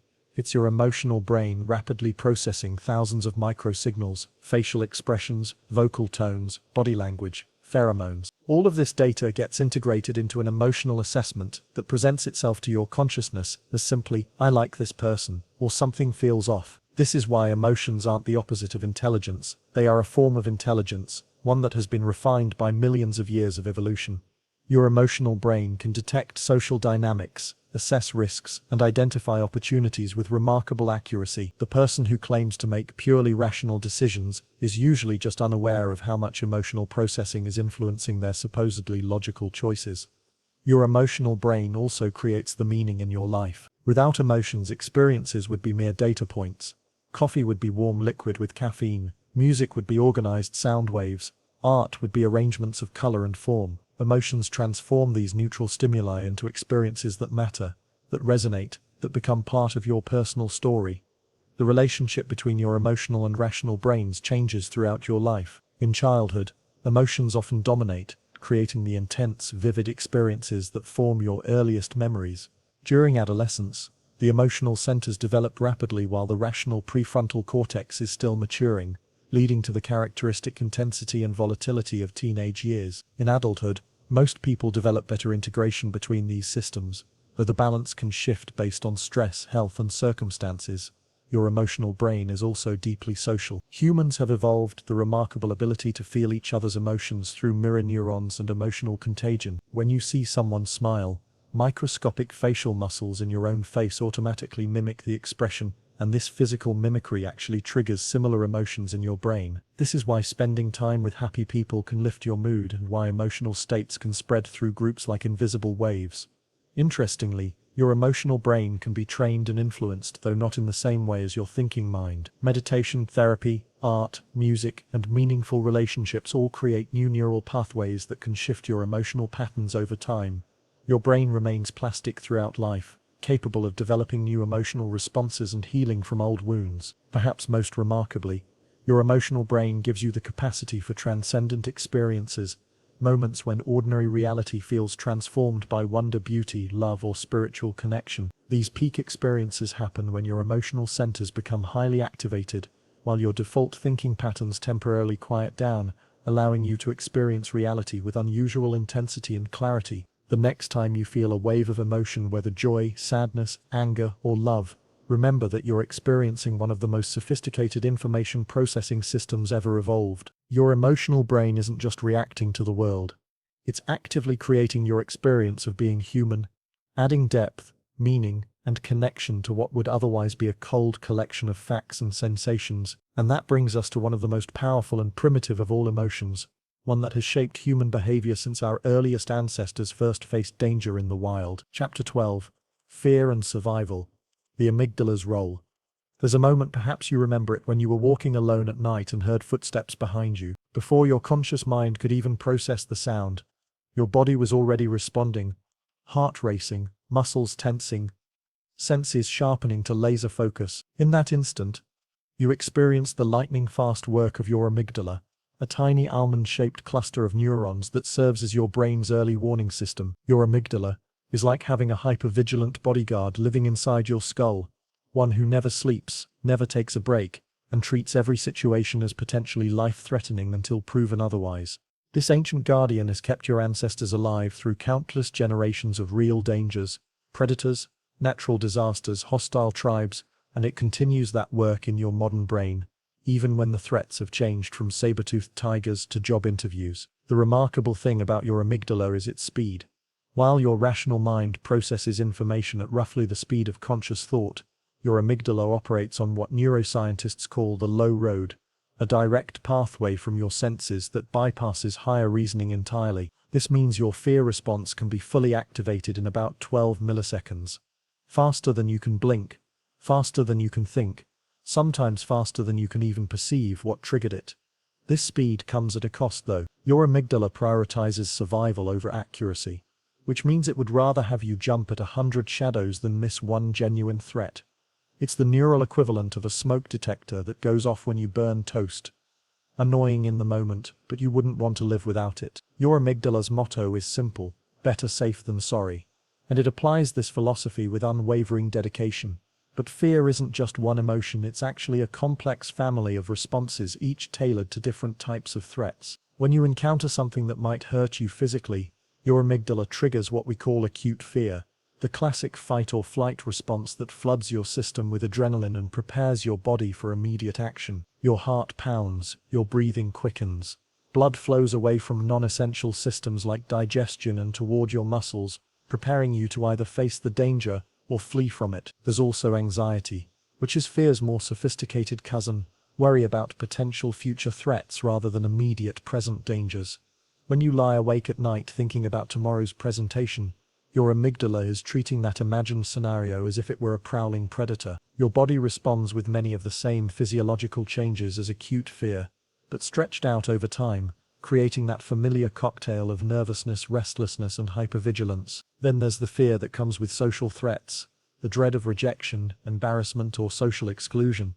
Your amygdala treats social dangers with almost the same urgency as physical ones, because for our ancestors, being cast out from the group was often tantamount to a death sentence. This is why public speaking can trigger the same physiological response as facing a wild animal, why rejection can feel like physical pain, why social anxiety can be just as paralyzing as any phobia.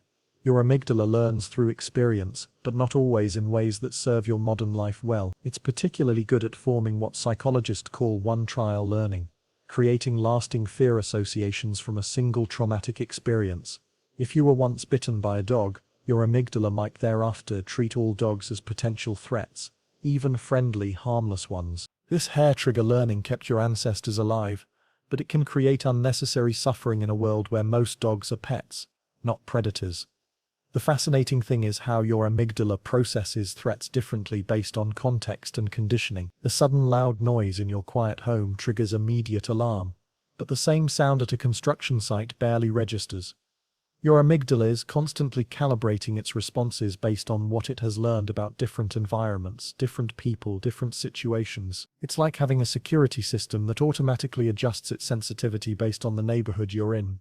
Your amygdala also works closely with your memory systems, particularly during emotional events. When you're afraid, your amygdala essentially tells your hippocampus, "Pay attention, this is important." The result is that frightening experiences often get encoded into memory with unusual clarity and persistence. This is why you might remember exactly where you were during a frightening event, but struggle to recall what you had for lunch 2 days ago. But your amygdala isn't just about fear. It's involved in processing all intense emotions, both positive and negative. The same neural pathways that light up during fear also activate during excitement, surprise, and even certain types of joy. This is why riding a roller coaster can be simultaneously terrifying and exhilarating, why people seek out horror movies and extreme sports. Your amygdala creates intensity, and humans seem to crave that intensity even when it comes wrapped in fear. The relationship between your amygdala and your prefrontal cortex, your brain's rational planning center, is one of the most important dynamics in your mental life. When these two regions work together harmoniously, you can feel afraid while still thinking clearly, can acknowledge danger while maintaining perspective. But when your amygdala becomes overactive or your prefrontal cortex becomes overwhelmed, this balance breaks down. During panic attacks, your amygdala essentially hijacks your entire system, flooding your brain with alarm signals that your rational mind can't override. The physical symptoms, racing heart, sweating, difficulty breathing, are so intense that they create a feedback loop, where the fear of the fear symptoms becomes another trigger for the amygdala. It's like having a car alarm that's triggered by its own sound. Chronic stress can change your amygdala's baseline sensitivity, making it more reactive to potential threats even when you're not in immediate danger. This is why people who have experienced trauma often describe feeling constantly on edge, hypervigilant to sounds, movements, and changes in their environment that others barely notice. Their amygdala has been trained by experience to expect danger around every corner. But here's something beautiful about your brain's design. Your amygdala can also learn to feel safe. Through positive experiences, therapy, meditation, and healthy relationships, you can gradually teach your fear centers to distinguish between real threats and false alarms. This process takes time and patience, because your amygdala is conservative by nature, slow to trust and quick to alarm. But it is possible to recalibrate this ancient system. The practice of mindfulness, simply observing your thoughts and feelings without judgment, can be particularly effective at managing amygdala reactivity. When you notice fear arising and can observe it with curiosity rather than being overwhelmed by it, you're essentially training your prefrontal cortex to maintain perspective even during emotional storms. You're not trying to eliminate fear. That would be neither possible nor wise, but rather developing a different relationship with it. Your amygdala also responds to the emotions of others through a process called emotional contagion. When you see someone else looking frightened, your own amygdala can activate in response, creating a sympathetic fear response, even when you don't know what the original person was afraid of. This is part of how social groups can quickly coordinate responses to threats, but it also means you can catch anxiety and fear from the people around you. Interestingly, your amygdala can sometimes be fooled by symbolic threats, things that represent danger without actually being dangerous. This is why horror movies work, why phobias can develop around harmless objects, why your heart can race during a suspenseful book. Your ancient fear system sometimes struggles to distinguish between real and imagined threats, between current danger and remembered trauma, between likely and unlikely scenarios.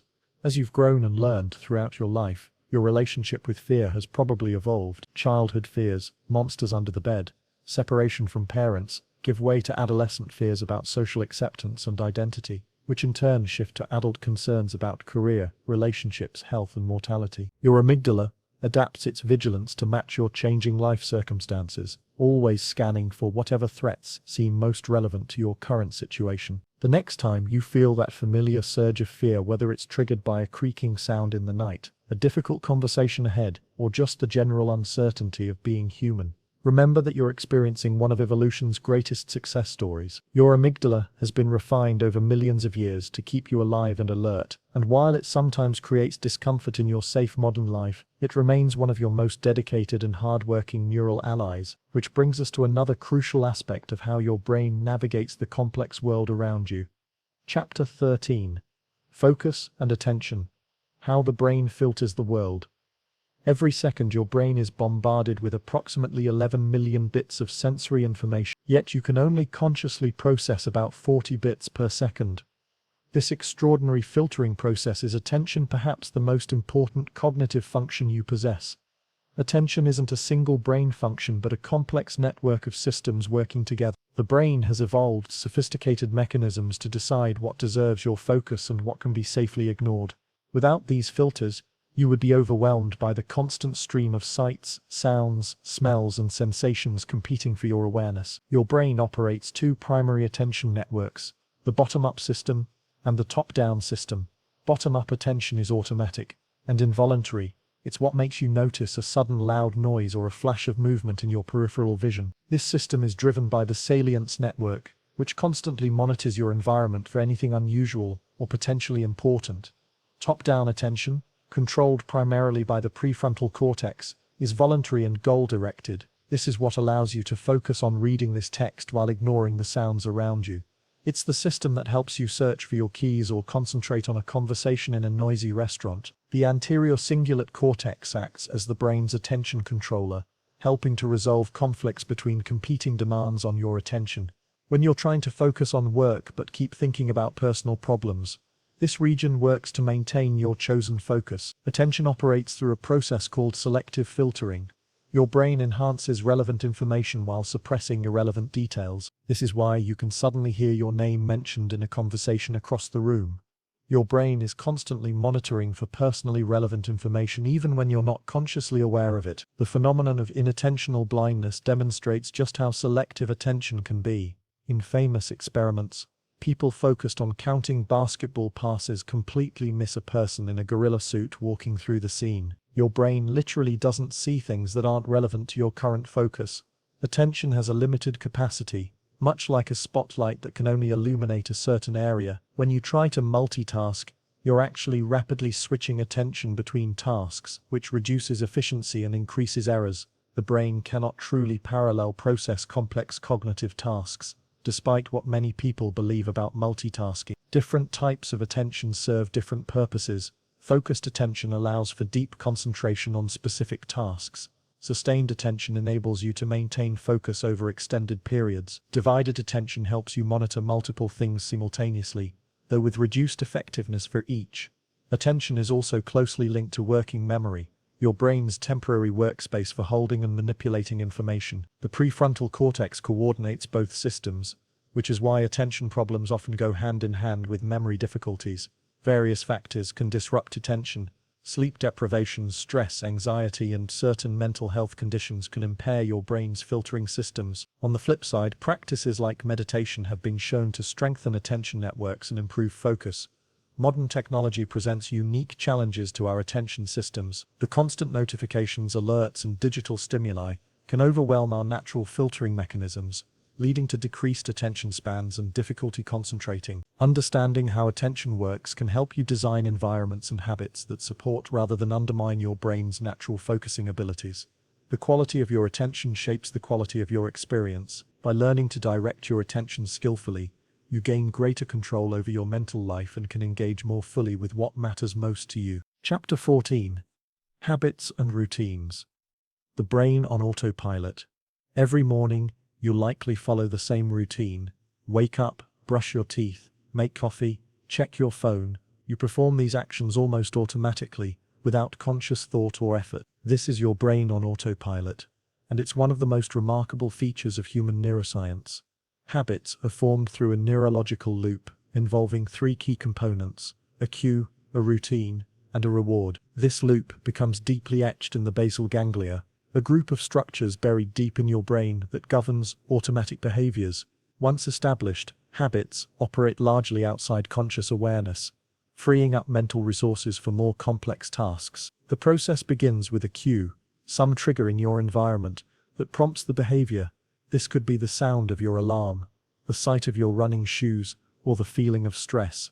The cue activates specific neural circuits that initiate the routine, which is the behavior itself. Finally, the reward, whether it's the caffeine hit from coffee or the endorphin rush from exercise, reinforces the neural pathway, making the habit more likely to repeat.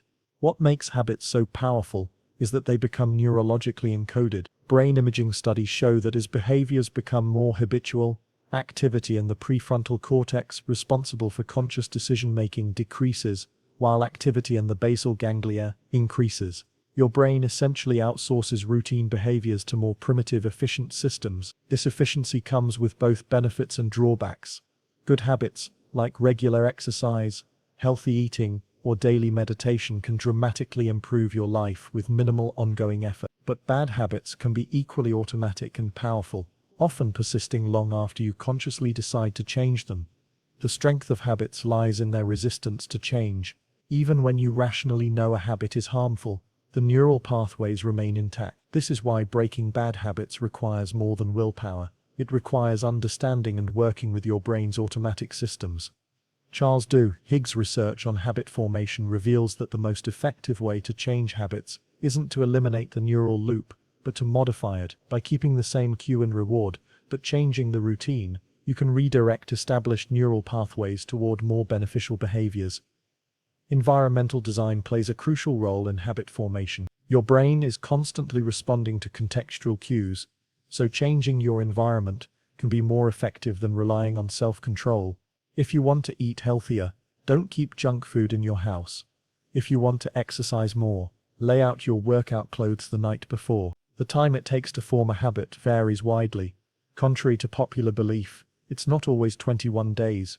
Research by Dr. Philippa Lally found that simple habits might form in 18 days, while complex habits can take up to 54 days or more. The key factors are consistency and the complexity of the behavior. Habit stacking, attaching new habits to existing ones, leverages your brain's existing neural pathways. If you already have a strong habit of drinking coffee every morning, you can stack a new habit, like meditation or journaling, onto this established routine. The brain's habit system doesn't distinguish between good and bad habits, it simply reinforces whatever patterns you repeat. This is why mindful awareness of your routines is so important. Many habits operate below the threshold of consciousness, but by bringing attention to your automatic behaviors, you can begin to shape them intentionally. Stress can cause people to revert to old habits, even ones they thought they'd overcome. This happens because stress hormones can strengthen the basal ganglia pathways, while weakening prefrontal cortex control. Understanding this pattern can help you prepare for challenging periods and maintain positive changes. Ultimately, habits represent your brain's remarkable ability to learn and automate complex behaviors. By understanding how this system works, you can harness its power to build the life you want, one automatic behavior at a time. Chapter 15: Decision Making. How the brain chooses.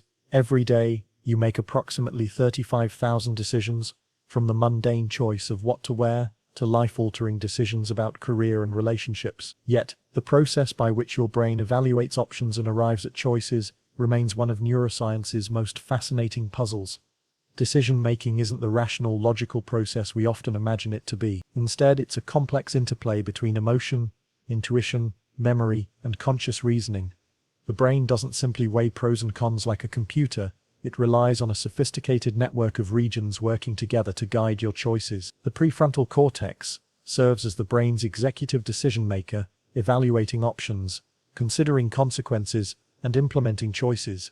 But it doesn't work in isolation. The anterior cingulate cortex monitors for conflicts between competing options, while the orbitofrontal cortex assigns value to different possibilities based on past experiences and expected outcomes. Emotion plays a crucial role in decision-making, contrary to the popular notion that good decisions should be purely rational. The famous case of Phineas Gage, who suffered damage to his prefrontal cortex in a railroad accident, demonstrated this clearly. While Gage retained his reasoning abilities, his damaged emotional processing left him unable to make good decisions in his personal and professional life. Antonio Damasio's research with patients who had similar brain damage revealed the importance of what he calls somatic markers, bodily sensations that help guide decision-making. These emotional signals, processed by regions like the insula and amygdala, provide rapid evaluations of options before conscious analysis begins.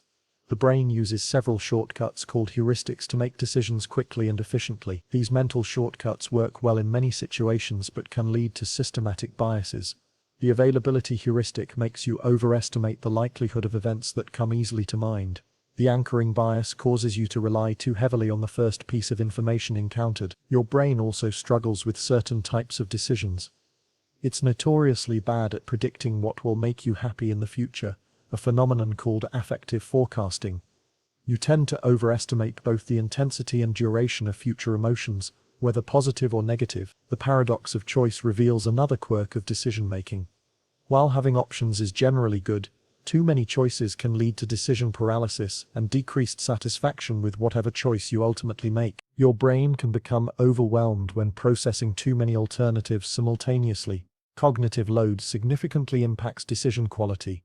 When your brain is tired or stressed, you're more likely to rely on automatic responses, fall back on habits, or make impulsive choices. This is why important decisions are often best made when you're well rested and not under pressure. The brain's decision-making process operates on multiple timescales.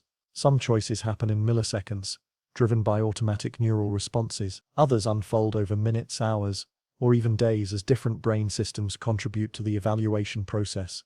The most complex decisions often benefit from both immediate intuitive responses and careful analytical thinking. Interestingly, your brain often makes decisions before you're consciously aware of them.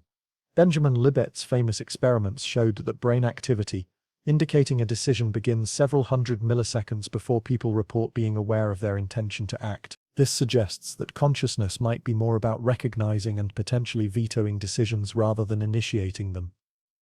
The social context also heavily influences decision-making. The brain has specialized circuits for processing social information and conforming to group norms. This is why peer pressure can be so powerful, and why many decisions change when made in groups versus alone. Understanding how your brain makes decisions can help you make better choices, recognizing when you're likely to be biased, creating decision-making frameworks for important choices, and understanding the role of emotions in evaluation can all improve your decision-making abilities. The key insight is that good decision-making isn't about eliminating emotion and intuition. It's about integrating all of your brain's decision-making systems effectively. Your rational mind, emotional responses, and intuitive feelings all provide valuable information that, when combined skillfully, can guide you toward choices that serve your long-term well-being and goals. Chapter 16: The Inner Voice. Thoughts, narratives, and self-talk. Right now, as you read these words, there's likely a voice in your head, commenting, questioning, perhaps even reading along. This inner voice, or inner speech, is one of the most distinctive features of human consciousness, yet it remains one of the most mysterious aspects of how the brain works. Your inner voice isn't just random chatter. It's a sophisticated cognitive tool that helps you think, plan, remember, and regulate your emotions. Neuroscientists estimate that this internal monologue occupies about 25% of your waking mental life, though for some people it can be much more prominent. The neural basis of inner speech involves many of the same brain regions that process external speech. When you talk to yourself mentally, areas like Broca's area, involved in speech production, and Wernicke's area, involved in language comprehension, become active, even though no words are actually spoken. It's as if your brain is having a conversation with itself using the same neural machinery it uses to communicate with others. Your inner voice serves multiple functions.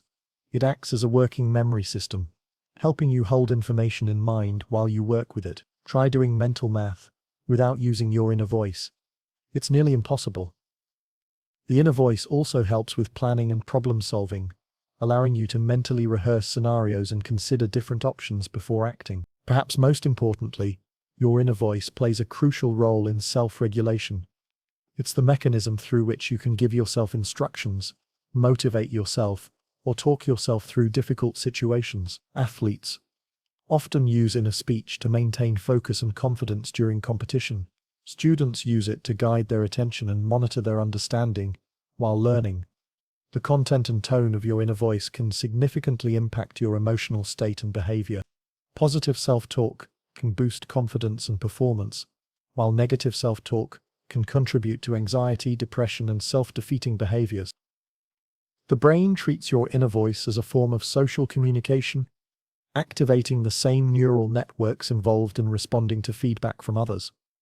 Research has revealed fascinating individual differences in inner speech. Some people have a constant stream of verbal thoughts, while others report very little inner speech. Some people's inner voice sounds like their own voice, while others report hearing different voices or no specific voice at all. These differences may relate to variations in brain structure and connectivity.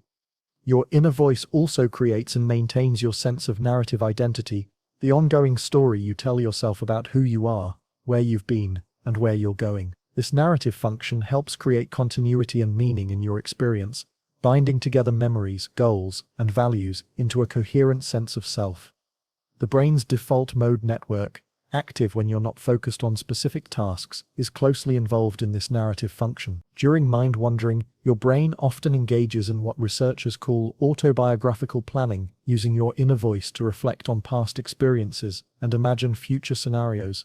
Cultural and linguistic backgrounds influence inner speech patterns. People who speak multiple languages often report switching between languages in their inner voice, sometimes using different languages for different types of thoughts or emotional content. The structure and vocabulary of your native language can also shape the kinds of thoughts you're able to articulate internally. Meditation and mindfulness practices often involve developing a different relationship with your inner voice. Instead of being caught up in the constant stream of internal commentary, these practices teach you to observe your thoughts with greater awareness and less identification. This can reduce rumination and negative self-talk, while increasing emotional regulation. Mental health conditions involve disruptions to normal inner speech patterns. In schizophrenia, the distinction between self-generated inner speech and external voices can become blurred, leading to auditory hallucination. Depression often involves repetitive negative inner speech patterns, while anxiety can involve constant worry and catastrophic thinking. The fascinating thing about your inner voice is that it represents your brain's ability to simulate communication with others, even when you're alone. It allows you to internalize the social world, carrying on conversations with imagined others, anticipating their responses, and incorporating their perspectives into your thinking. Understanding your inner voice can help you use it more effectively. By paying attention to the content and tone of your self-talk, you can begin to shape it in more positive and helpful directions. Your inner voice is not just a passive observer of your mental life. It's an active participant that can be trained and directed to support your goals and well-being. Chapter 17. The Illusion of Free Will. Who's really in control? The question of free will strikes at the heart of human identity. Are you truly the author of your actions, or are you simply a passenger in a brain-driven vehicle, experiencing the illusion of choice? Modern neuroscience has revealed surprising insights about the nature of control and decision-making that challenge our most basic assumptions about human agency. The classical view of free will suggests that you, as a conscious agent, deliberate among options and freely choose your actions. But mounting evidence from neuroscience paints a more complex picture. Your brain appears to initiate many actions before you become consciously aware of deciding to act, suggesting that consciousness might be more of a narrator than a director. Benjamin Libait's groundbreaking experiments in the 1980s first demonstrated this phenomenon. Participants were asked to move their hand whenever they felt like it, while watching a clock, to note the precise moment they became aware of their intention to move. Meanwhile, electrodes measured brain activity. Remarkably, brain activity indicating preparation for movement began about 350 milliseconds before participants reported being aware of their intention to move. This readiness potential suggests that unconscious brain processes initiate actions before conscious awareness kicks in. Subsequent studies using more sophisticated brain imaging techniques have extended this timeline even further, showing that some decisions can be predicted from brain activity up to 10 seconds before people report making a conscious choice. But the story isn't as simple as your brain controls you. Michael Gazzaniga's research has revealed that your brain contains what he calls an interpreter, primarily located in the left hemisphere, that constantly creates explanations for your actions and experiences. This interpreter works so automatically that you're rarely aware it's operating, weaving together a coherent narrative of intentional action, even when your behaviors stem from unconscious processes. The illusion of free will might serve important psychological and social functions. Believing in your own agency motivates goal-directed behavior, personal responsibility, and moral behavior. Studies show that when people's belief in free will is experimentally reduced, they're more likely to act dishonestly and less likely to help others. However, the absence of ultimate free will doesn't mean you're powerless. Your brain's conscious processes, while perhaps not initiating every action, can still monitor, modify, and sometimes veto actions once they're underway. Libet himself argued for free won't, the ability to consciously stop actions that have been unconsciously initiated.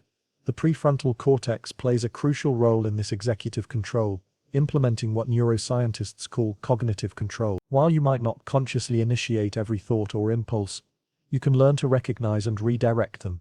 This is the basis of many therapeutic interventions and mindfulness practices. Your sense of agency, the feeling that you're controlling your actions, can be manipulated by various factors. Brain stimulation, certain drugs, psychiatric conditions, and even simple experimental manipulations can alter how much control you feel you have over your actions. This suggests that the feeling of free will is itself a construction of the brain rather than a fundamental property of consciousness. The debate between determinism and free will has profound implications. If your actions are ultimately determined by prior causes, genetics, past experiences, current brain states, then traditional notions of moral responsibility become complicated. However, many philosophers and neuroscientists argue for compatibilism, the idea that free will and determinism can coexist. From a practical perspective, even if ultimate free will is an illusion, you still experience choice and can influence your future actions through present decisions. You can train your brain through practice, expose yourself to new experiences that shape neural pathways, and create environments that promote better automatic responses. The key insight might be that instead of being a unified controlling self, you're more like a committee of different brain systems, each contributing to behavior in different ways. Sometimes the rational, deliberative systems are in charge. Other times more automatic or emotional systems drive behavior. Learning to recognize these different modes can help you work more effectively with your brain's natural patterns. Understanding the neuroscience of free will doesn't diminish human dignity or responsibility. It simply provides a more accurate picture of how the mind works. This knowledge can lead to greater self-compassion when you recognize that some struggles stem from brain patterns, rather than moral failings, and it can inform more effective approaches to behavior change that work with rather than against your brain's natural tendencies. The question isn't whether you have perfect unlimited free will. You don't. The question is how you can best understand and work with the agency you do have to create the life and outcomes you value most. Chapter 18. The Creative Brain. Where Ideas Come From. Creativity seems almost magical. The sudden flash of insight, the unexpected connection between disparate ideas, the emergence of something entirely new from the depths of consciousness. Yet, neuroscience is beginning to illuminate the remarkably complex neural processes that underlie human creativity, revealing that what feels like magic is actually sophisticated brain computation. Creativity isn't localized to a single brain region or hemisphere. Instead, it emerges from the dynamic interaction of multiple neural networks working together in ways that remain partially mysterious even to neuroscientists. The creative process involves three main brain networks: the default mode network, the executive attention network, and the salience network. The default mode network, active when your mind wanders and you're not focused on specific tasks, plays a crucial role in creative thinking.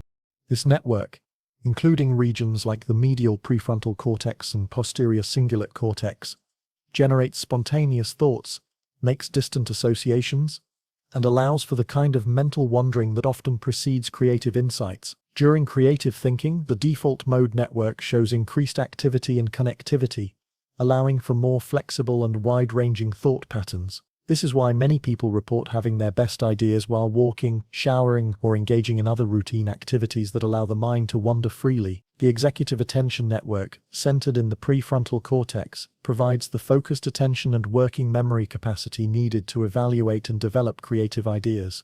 While the default mode network generates possibilities, the executive network refines and implements them. The most creative individuals show strong activity in both networks and the ability to flexibly switch between them.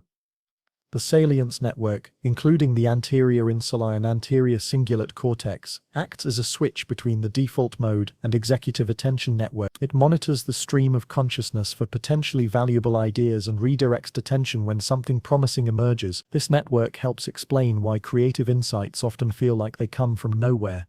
Your brain has been working on the problem unconsciously, and the salience network alerts you when a solution emerges. Neurotransmitters play important roles in creativity. Dopamine, associated with motivation and reward, increases during creative activities and may enhance the brain's ability to make novel connections. Norepinephrine affects attention and arousal, with moderate levels appearing optimal for creative thinking. Too little leads to insufficient focus, while too much can result in overly narrow attention.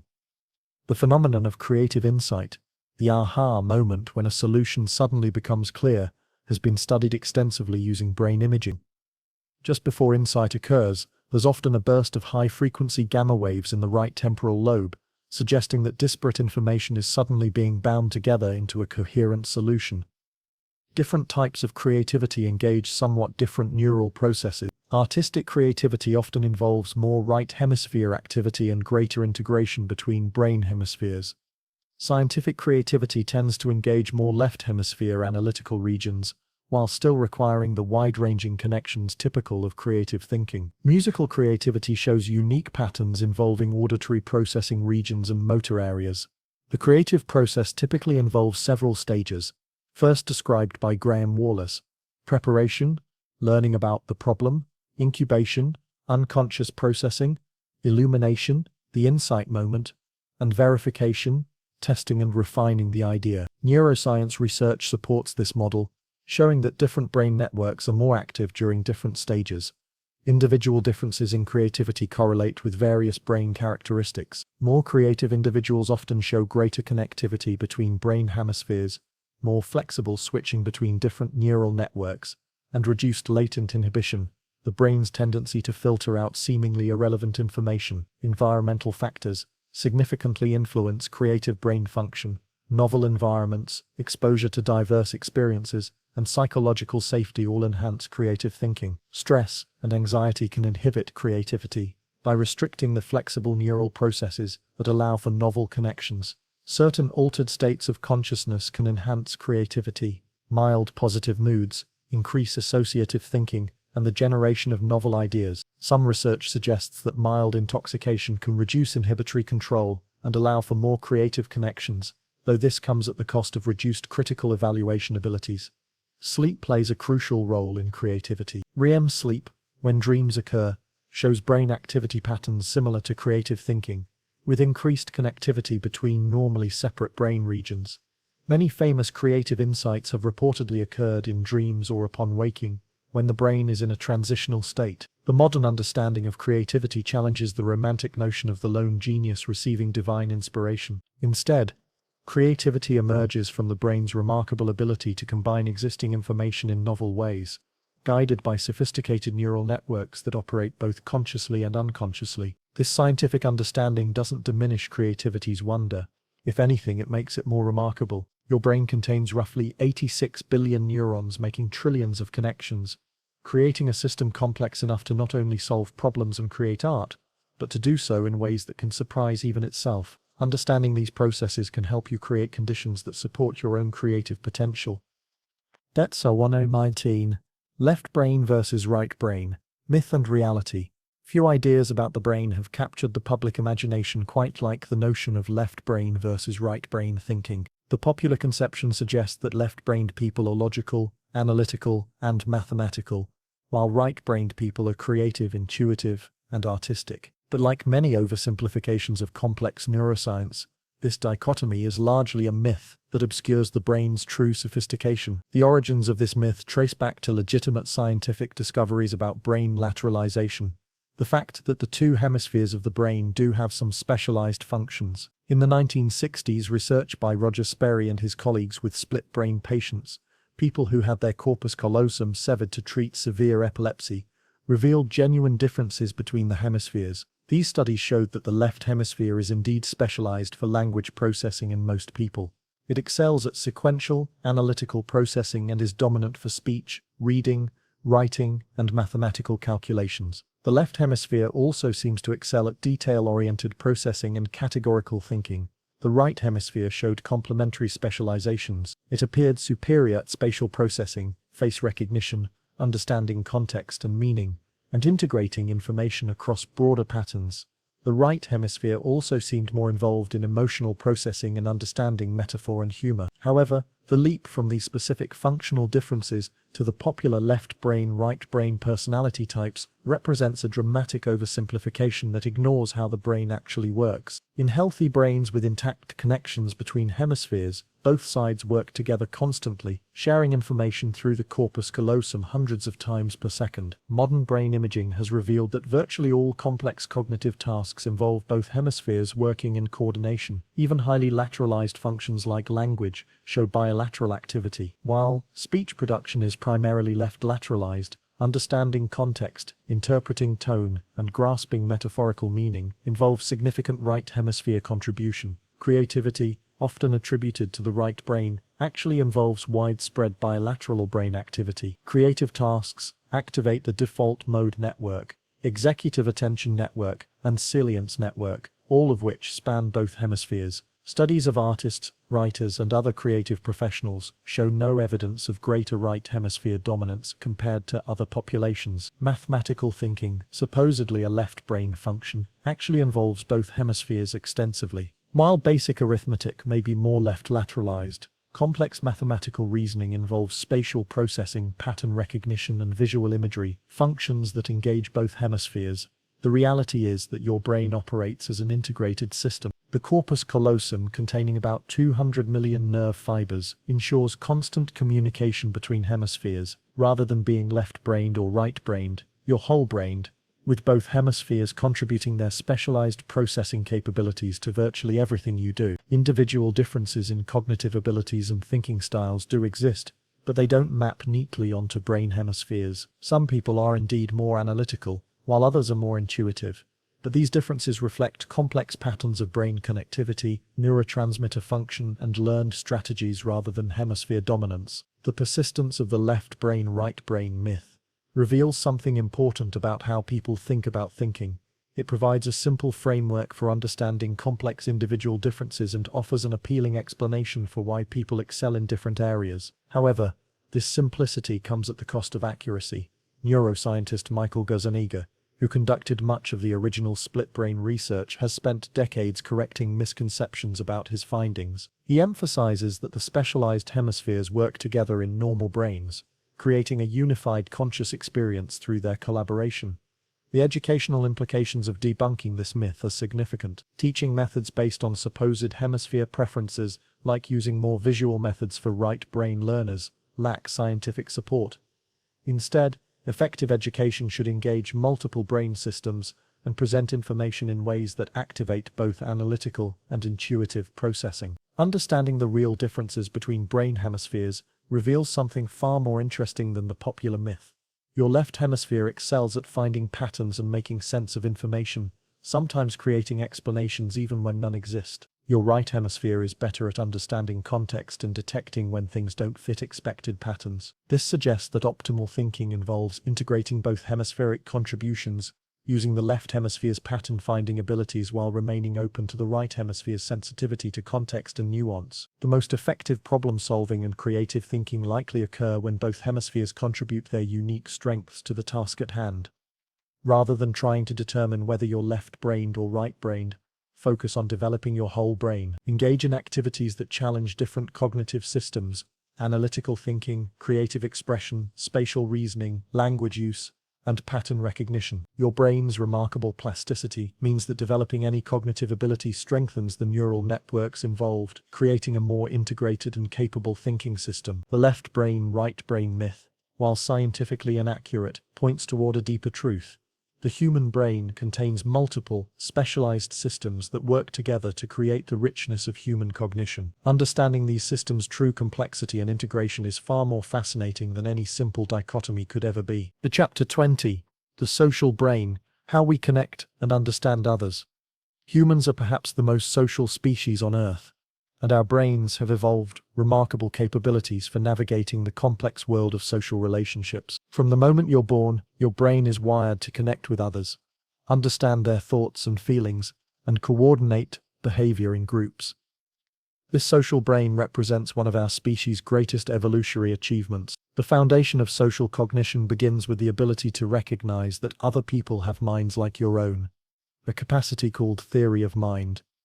This seemingly simple ability requires sophisticated neural processing. You must model another person's mental states, beliefs, and intentions while keeping them separate from your own thoughts and feelings. The neural network supporting theory of mind includes several key regions. The temporoparietal junction helps distinguish between self and other, and infers others' thoughts and beliefs. The medial prefrontal cortex is involved in understanding others' mental states and predicting their behavior. The superior temporal sulcus processes social cues like eye gaze and facial expressions that indicate others' intentions. Mirror neurons, discovered in the 1990s, provide another crucial component of social understanding. These neurons fire both when you perform an action and when you observe someone else performing the same action.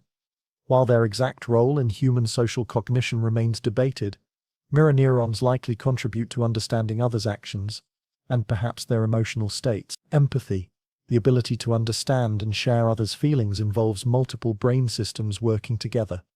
Cognitive empathy, understanding what someone else is feeling, engages regions like the medial prefrontal cortex and temporoparietal junction. Affective empathy, actually feeling what others feel, involves areas like the anterior insular and anterior cingulate cortex that also process your own emotions.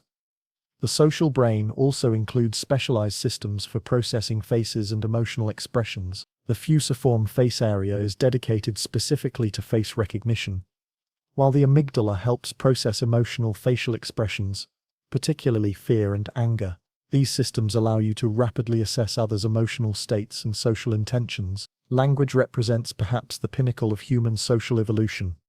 Your brain's language networks don't just process words and grammar, they're deeply integrated with social cognition systems. Understanding sarcasm, reading between the lines, and grasping implicit meanings all require coordinating language processing with social understanding. The brain's social processing happens largely unconsciously and automatically. Within milliseconds of seeing someone, you've automatically categorized them, assessed their emotional state, and begun predicting their likely behavior. This rapid social processing helped our ancestors quickly identify friends from foes and coordinate group activities. Social pain, the hurt from rejection, exclusion, or loss, activates many of the same brain regions as physical pain. The anterior cingulate cortex and anterior insular, both involved in processing physical pain, also respond to social rejection. This neural overlap explains why social rejection can literally hurt, and why we use physical pain metaphors to describe emotional wounds. Your brain is constantly engaged in social monitoring, even when you're not consciously thinking about others. The default mode network, active during rest, spends much of its time engaged in social cognition, thinking about relationships, imagining social scenarios, and reflecting on past and future social interactions. Cultural factors significantly shape social brain function. Different cultures emphasize different aspects of social cognition, from individualistic versus collectivistic thinking to varying norms around eye contact, personal space, and emotional expression. Your brain adapts to these cultural patterns, literally rewiring itself based on the social environment you grow up in.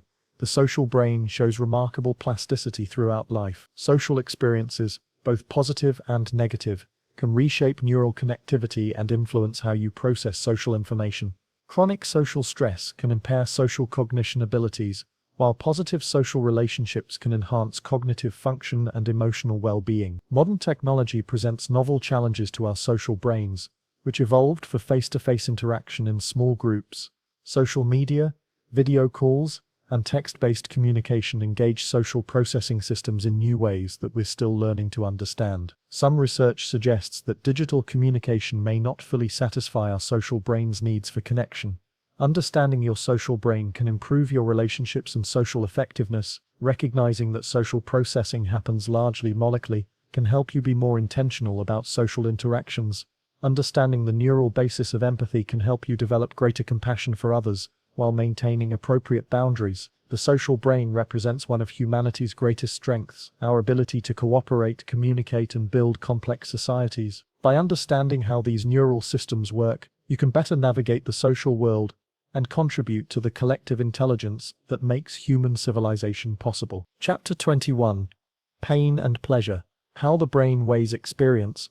Pain and pleasure represent two of the most fundamental aspects of human experience, shaping behavior, driving decisions, and coloring every moment of consciousness. These seemingly opposite sensations emerge from sophisticated neural networks that have evolved to guide survival and well-being.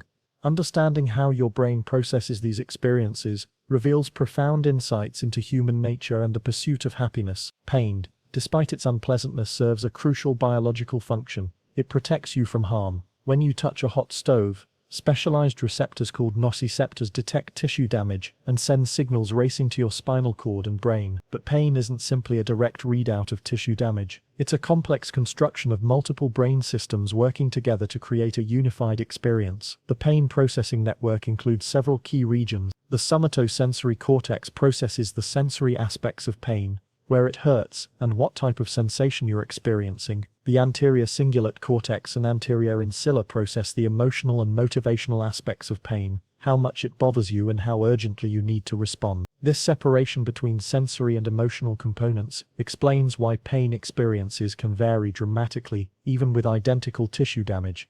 Your brain's interpretation of pain signals is influenced by context, expectations, emotions, and past experiences. A paper cut noticed while cooking feels different from the same cut discovered unexpectedly.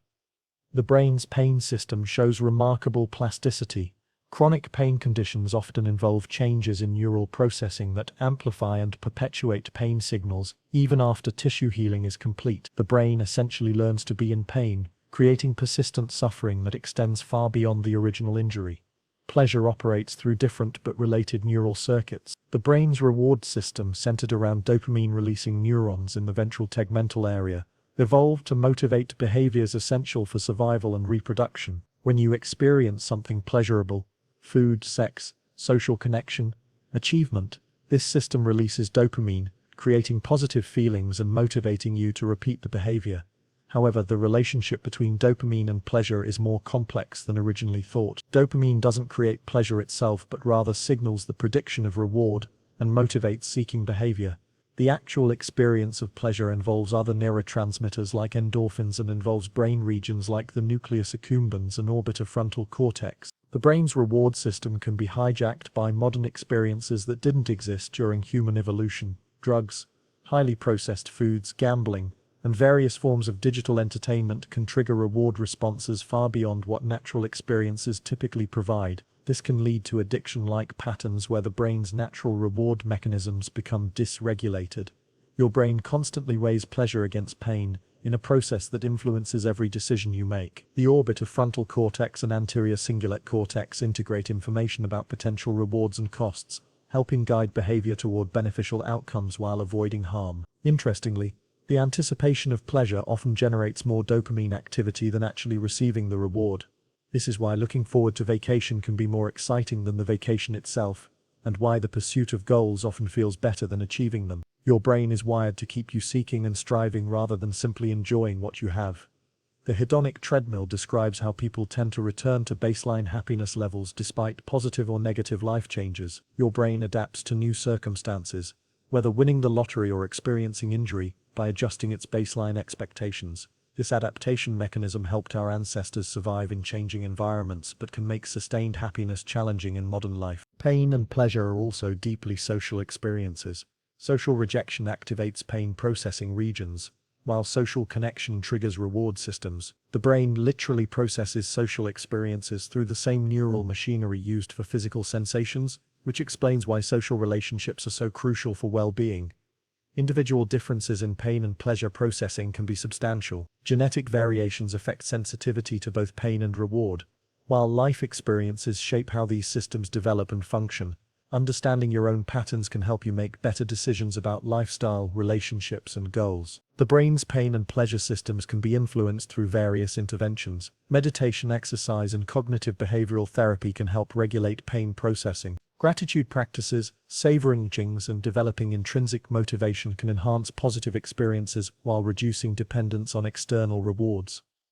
Mindfulness practices teach you to observe pain and pleasure with greater awareness and less reactivity. By understanding these experiences as constructions of the brain rather than absolute realities, you can develop a healthier relationship with both suffering and enjoyment. The key insight is that your brain is constantly creating your subjective experience of pain and pleasure based on complex neural processing. These experiences feel real and immediate, but they're actually sophisticated interpretations that can be influenced by understanding, attention, and intentional practice. By working skillfully with these systems, you can reduce unnecessary suffering while cultivating more sustainable forms of well-being. Chapter 22.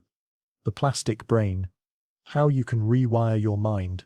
Perhaps no discovery in neuroscience has been more revolutionary than neuroplasticity, the brain's ability to reorganize, adapt, and change throughout life. For decades, scientists believed that adult brains were essentially fixed, with neural connections set in stone after childhood. Today, we know that your brain remains remarkably changeable, constantly rewiring itself based on experience, behavior, and even thoughts. This plastic capacity exists at multiple levels. Individual synapses can strengthen or weaken based on use, following what neuroscientists call Hebbian learning.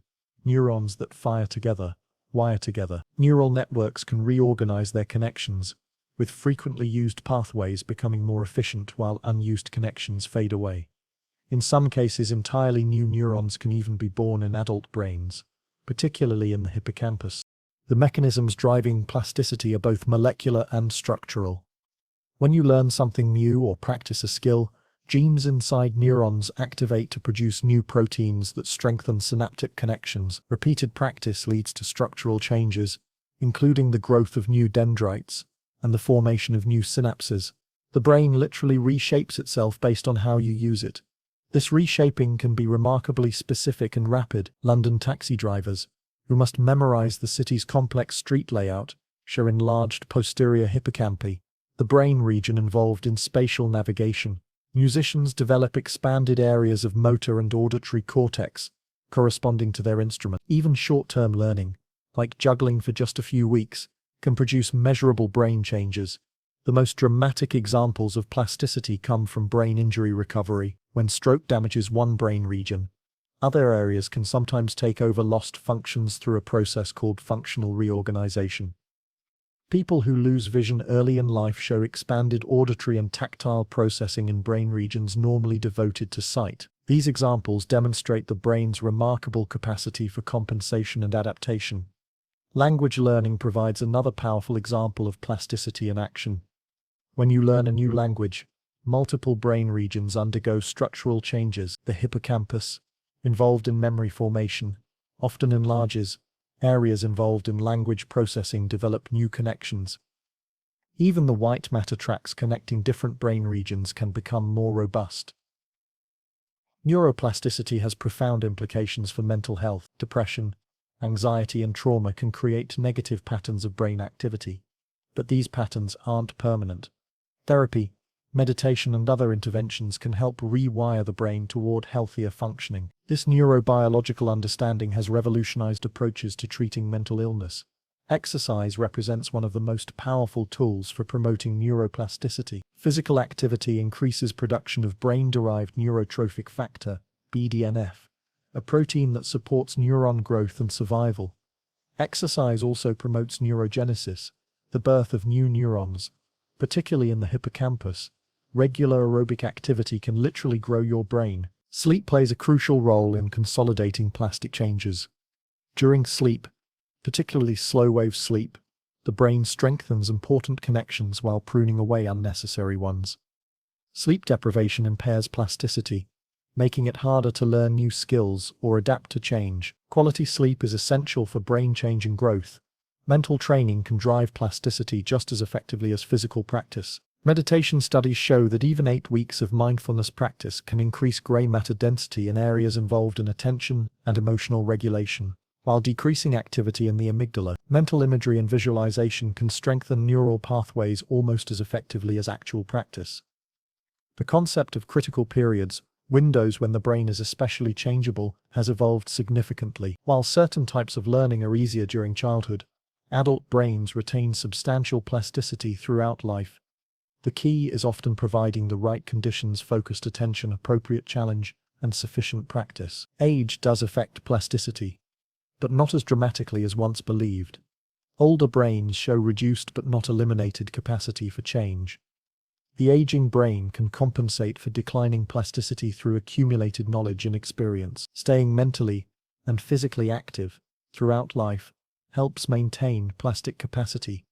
Environmental factors significantly influence neuroplasticity. Enriched environments with novelty, challenge, social interaction promote brain changes, while impoverished or stressful environments can impair plasticity. This highlights the importance of creating conditions that support brain health and growth. The dark side of plasticity is that brains can also change in negative directions. Chronic stress, trauma, addiction, and negative thinking patterns can create harmful neural changes. Understanding plasticity means recognizing that you're constantly shaping your brain through your choices and experiences. Practical applications of neuroplasticity research continue to expand. Cognitive training programs aim to improve specific mental abilities. Brain stimulation techniques can enhance plasticity in targeted regions. Virtual reality environments allow for controlled practice of real-world skills. The field of neurorehabilitation uses plasticity principles to help people recover from brain injury. The most empowering aspect of neuroplasticity is that you have significant control over how your brain changes. Every experience, practice session, and even thought pattern contributes to neural rewiring. By understanding these principles, you can become an active participant in shaping your own brain development. This doesn't mean change is easy or guaranteed. Neuroplasticity requires focused effort, consistent practice, and often considerable time. Breaking old patterns while establishing new ones demands patience and persistence. But the fundamental message is hopeful. Your brain can change, and you can influence that change. The discovery of lifelong neuroplasticity ranks among the most important findings in neuroscience. It challenges deterministic views of brain function and offers hope for treatment, recovery, and personal growth. Your brain isn't fixed. It's a dynamic, changeable system that continues evolving throughout your life. Chapter 23. When the brain breaks. Mental illness and imbalance. Mental illness affects nearly 1 in 4 people worldwide, yet it remains shrouded in misunderstanding and stigma. Unlike broken bones or heart disease, mental health conditions aren't visible from the outside, leading many to question whether they're real medical conditions. Modern neuroscience provides a clear answer. Mental illnesses are brain disorders, with identifiable neural signatures, chemical imbalances, and biological foundations. The brain's remarkable complexity, 86 billion neurons making trillions of connections, means there are countless ways things can go wrong. Mental illness can result from genetic predispositions, environmental stresses, neurotransmitter imbalances, structural brain differences, or complex interactions among all these factors. Understanding these biological foundations helps reduce stigma while pointing toward more effective treatments. Depression, affecting over 300 million people globally, involves dysfunction in multiple brain networks. The limbic system, including the amygdala and hippocampus, shows altered activity patterns that affect mood regulation and memory formation. The prefrontal cortex, crucial for executive function and emotional control, often shows reduced activity in depression. These changes create the characteristic symptoms: persistent sadness, loss of interest, difficulty concentrating, and feelings of worthlessness. Neuroimaging studies reveal that depression involves measurable brain change. The hippocampus often shrinks in chronic depression, possibly due to elevated stress hormones. The anterior cingulate cortex, involved in emotional processing, shows altered connectivity. These findings validate depression as a genuine medical condition while suggesting targets for intervention. Anxiety disorders represent the most common mental health conditions, affecting hundreds of millions worldwide. These conditions involve hyperactivity in the brain's fear processing systems, particularly the amygdala. The amygdala becomes overly sensitive to potential threats, triggering fight or flight responses even in safe situations. Meanwhile, the prefrontal cortex struggles to regulate these excessive fear responses. Different anxiety disorders show distinct neural patterns. In generalized anxiety disorder, the brain shows chronic hypervigilance and difficulty distinguishing real threats from imagined ones. Social anxiety involves heightened activity in regions processing social evaluation and rejection. Panic disorder shows intense activation of fear circuits that can spiral into overwhelming terror.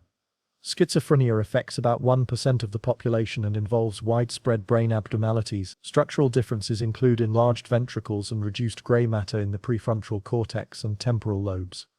Functionally, schizophrenia involves disrupted connectivity between brain regions, leading to the characteristic symptoms of hallucinations, delusions, and disordered thinking. The neurotransmitter systems affected in schizophrenia are complex and widespread.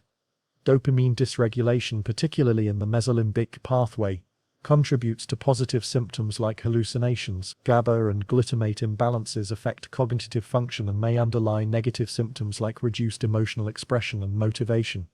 Bipolar disorder involves dramatic swings between manic and depressive episodes, reflecting instability in mood-regulating brain circuits. During manic episodes, brain imaging shows hyperactivity in reward processing regions and reduced prefrontal control. Depressive episodes show patterns similar to major depression but with distinct differences in stress hormone regulation and circadian rhythm disruption. Attention deficit hyperactivity disorder, ADHD, involves dysfunction in brain networks responsible for attention, impulse control, and executive function.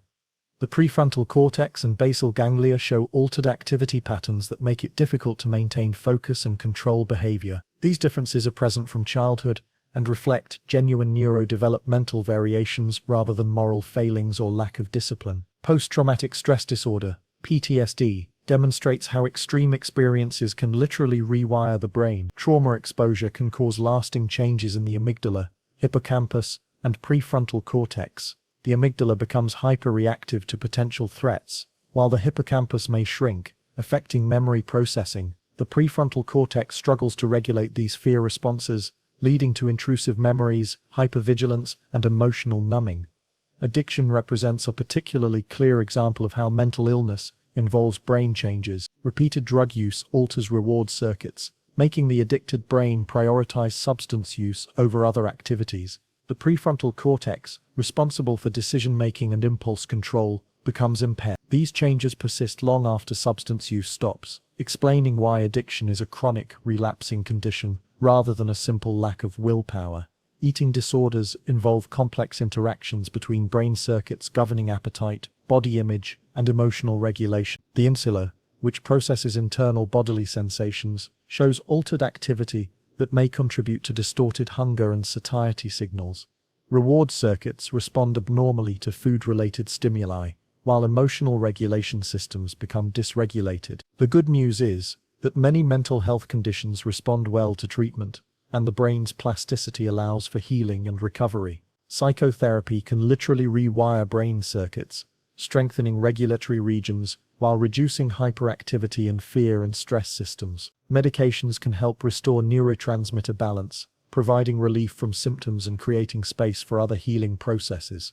Newer treatments target brain circuits more directly. Transcranial magnetic stimulation uses magnetic fields to stimulate specific brain regions. Deep brain stimulation can modulate activity in targeted areas for severe treatment-resistant conditions. These approaches highlight how understanding the brain basis of mental illness opens new therapeutic possibilities. Prevention and early intervention are increasingly recognized as crucial. Promoting brain health through exercise, adequate sleep, stress management, and social connection can reduce the risk of developing mental illness. When problems do arise, early treatment can prevent more severe symptoms and better outcomes. The stigma surrounding mental illness often stems from misunderstanding these conditions as character flaws rather than medical conditions. Neuroscience research clearly demonstrates that mental illnesses involve real brain differences and dysfunction. This understanding promotes compassion, while emphasizing that effective treatments are available. Mental illness affects the brain, the organ of thought, emotion, and behavior. Just as we wouldn't blame someone for having diabetes or cancer, we shouldn't stigmatize those with brain disorders. Understanding the neural science of mental illness helps create a more compassionate and scientifically informed approach to mental health care. Chapter 24: Artificial Brains. Can we replicate human thought? The quest to create artificial intelligence that matches human cognition represents one of the most ambitious endeavors in human history. As our understanding of the brain deepens, the question becomes increasingly pressing: can we replicate the remarkable computational power of the human mind in silicon and software? The answer reveals both the extraordinary achievements of AI research and the profound mysteries that remain in understanding consciousness itself. Current artificial intelligence systems excel in many domains, often surpassing human performance. Deep learning networks can recognize images with superhuman accuracy, play complex games like chess and Go at levels no human can match, and generate remarkably human-like text. These achievements rely on neural networks inspired by brain architecture, with artificial neurons connected in layers that process information in patterns reminiscent of biological neural networks. However, these similarities are largely superficial. Artificial neural networks typically use simplified mathematical functions to represent neurons, while biological neurons are incredibly complex cells with thousands of different protein channels, elaborate internal structures, and dynamic properties that change over time. A single biological neuron can perform computations that might require an entire artificial neural network to replicate. The human brain operates with remarkable efficiency, consuming only about 20 watts of power, less than a light bulb, while performing computations that would require massive data centers to replicate artificially. This efficiency comes from the brain's highly parallel architecture, where billions of neurons process information simultaneously, and its ability to perform analog as well as digital computations. One of the most significant differences between artificial and biological intelligence lies in learning. Human brains learn continuously from limited data, often requiring only a few examples to master new concepts. Children can learn language, recognize objects, and understand social situations with a flexibility that current AI systems cannot match. Artificial systems typically require massive datasets and extensive training to achieve competence in narrow domains. The brain's learning mechanisms are far more sophisticated than current AI approaches. Biological neural networks use multiple forms of plasticity, from rapid synaptic changes to long-term structural modifications. The brain also employs neuromodulators like dopamine and serotonin that globally influence learning and behavior in ways that have no direct analog in current AI systems. Memory, in biological and artificial systems, differs fundamentally. Computer memory is typically digital, precise and unchanging. You can retrieve the same file countless times without degradation. Brain memory is analog, reconstructive, and constantly changing. Each time you recall a memory, you slightly modify it, integrating new information and current context. This seems like a bug from a computer science perspective, but it may be a feature that allows for generalization and creativity. Consciousness poses perhaps the greatest challenge for artificial intelligence. While we can measure neural correlates of consciousness and identify brain regions involved in awareness, we don't fully understand how subjective experience emerges from neural activity. Current AI systems can process information and respond appropriately, but there's no evidence they experience qualicel, the subjective, felt qualities of experience like the redness of red or the pain of a pinprick. Embodiment represents another crucial difference. Human intelligence evolved in biological bodies that interact with the physical world. Your brain is intimately connected to sensory systems that provide rich, continuous feedback about your environment and internal states. Current AI systems typically operate in digital environments with limited sensory input, missing the full-body intelligence that characterizes human cognition. Emotional processing in biological systems serves functions that are difficult to replicate artificially. Emotions aren't just complications to rational thought. They're sophisticated information processing systems that evaluate situations, motivate behavior, and guide decision-making. Creating artificial systems with genuine emotional intelligence remains a significant challenge. The social aspects of human intelligence also prove difficult to replicate. Human cognition developed in highly social environments, and much of our intelligence is specifically social intelligence, understanding others' mental states, cooperating in groups, and communicating complex ideas. While AI systems can simulate social interaction, they lack the deep understanding of social dynamics that comes naturally to humans. Current approaches to artificial general intelligence take various forms. Some researchers focus on scaling up existing deep learning approaches, believing that larger networks with more data will eventually achieve human-like intelligence. Others advocate for more brain-inspired architectures that incorporate biological principles like continuous learning, attention mechanisms, and hierarchical processing. Neuromorphic computing represents one promising direction, creating computer chips that more closely mimic brain architecture. These chips use analog processing, event-driven computation, and co-located memory and processing to achieve brain-like efficiency. While still in early stages, neuromorphic systems show promise for creating more brain-like artificial intelligence. The timeline for achieving human-level artificial intelligence remains highly uncertain. Predictions range from the next decade to never, reflecting the fundamental uncertainties in understanding both intelligence and consciousness. The challenge isn't just engineering, it's also philosophical, requiring answers to deep questions about the nature of mind and experience. Whether we can create truly conscious artificial intelligence remains an open question. Some philosophers and scientists argue that consciousness requires biological substrates and cannot be replicated in silicon. Others contend that consciousness is substrate independent and could emerge from sufficiently complex artificial systems. The implications of brain-like artificial intelligence are profound. Such systems could revolutionize science, medicine, and technology, while raising fundamental questions about the nature of intelligence, consciousness, and what it means to be human. As we continue to probe the mysteries of the brain, we simultaneously push the boundaries of what artificial systems might achieve. The quest to create artificial brains ultimately reflects our desire to understand our own minds. Each advance in AI provides insights into human cognition, while each limitation reveals the remarkable sophistication of biological intelligence. Whether or not we can fully replicate human thought, the attempt teaches us invaluable lessons about the nature of intelligence itself. Chapter 25. The Final Mystery. Can the brain ever understand itself? We arrive at perhaps the most profound question in all of neuroscience. Can the human brain fully understand itself? This isn't merely a technical challenge, but a fundamental philosophical puzzle that sits at the intersection of science, consciousness, and the nature of knowledge itself. As we've explored the brain's mechanisms throughout this journey, we've been using brains to study brains, a recursive loop that raises deep questions about the limits of self-understanding.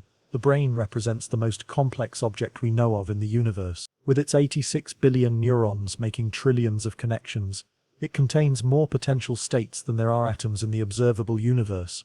This system generates consciousness, emotion, creativity, and rational thought, including the very capacity to study itself scientifically. In a sense, the brain represents the universe becoming aware of itself through human consciousness. This recursive nature of brain studying brain creates unique epistemological challenges. When you think about thinking, your brain is using the very mechanisms you're trying to understand to conduct the understanding. It's like trying to see your own eyes directly. The instrument of observation is also the object being observed. This creates fundamental limitations on what we can know about our own minds. The hard problem of consciousness, identified by philosopher David Chalmers, illustrates this challenge clearly. We can identify neural correlates of consciousness, the brain activity associated with awareness, but we cannot explain how subjective experience emerges from objective neural activity. Why should any physical process give rise to the felt experience of being you? This explanatory gap between neural activity and conscious experience may represent an inherent limit to brain self-understanding. Current neuroscience has made remarkable progress in understanding brain function. We can map neural circuits, measure brain activity, and even manipulate specific brain regions to alter behavior and experience. We understand how neurons communicate, how networks process information, and how plasticity allows the brain to change. Yet consciousness itself, the subjective experience of being aware, remains mysterious. The observer paradox in physics provides an analogy for brain self-study. In quantum mechanics, the act of observation changes what's being observed. Similarly, when the brain studies itself, the process of introspection and self-reflection changes the very thing being studied. Consciousness examining consciousness creates a dynamic system where the observer and observed are the same entity. Language and conceptual thinking may impose additional limitations on brain self-understanding. The brain creates the concepts and language we use to understand it, but these tools may be inadequate for capturing the full reality of neural function. It's possible that the brain's true nature operates in ways that exceed our conceptual frameworks. Much like quantum mechanics required entirely new mathematical languages to describe reality. The brain's computational limits also constrain self-understanding. Despite its remarkable capacity, the brain has finite processing power and memory. Fully modeling itself would require computational resources that exceed what any single brain contains. This suggests that complete brain self-understanding might be mathematically impossible, like asking a computer to simulate itself in perfect detail. However, these limitations don't render the quest hopeless. Science progresses through partial understanding, and each insight into brain function enhances our ability to understand more. The brain's capacity for abstraction, modeling, and theory building allows it to understand complex systems even when complete knowledge is impossible. We understand many aspects of physics, chemistry, and biology without knowing everything about these domains.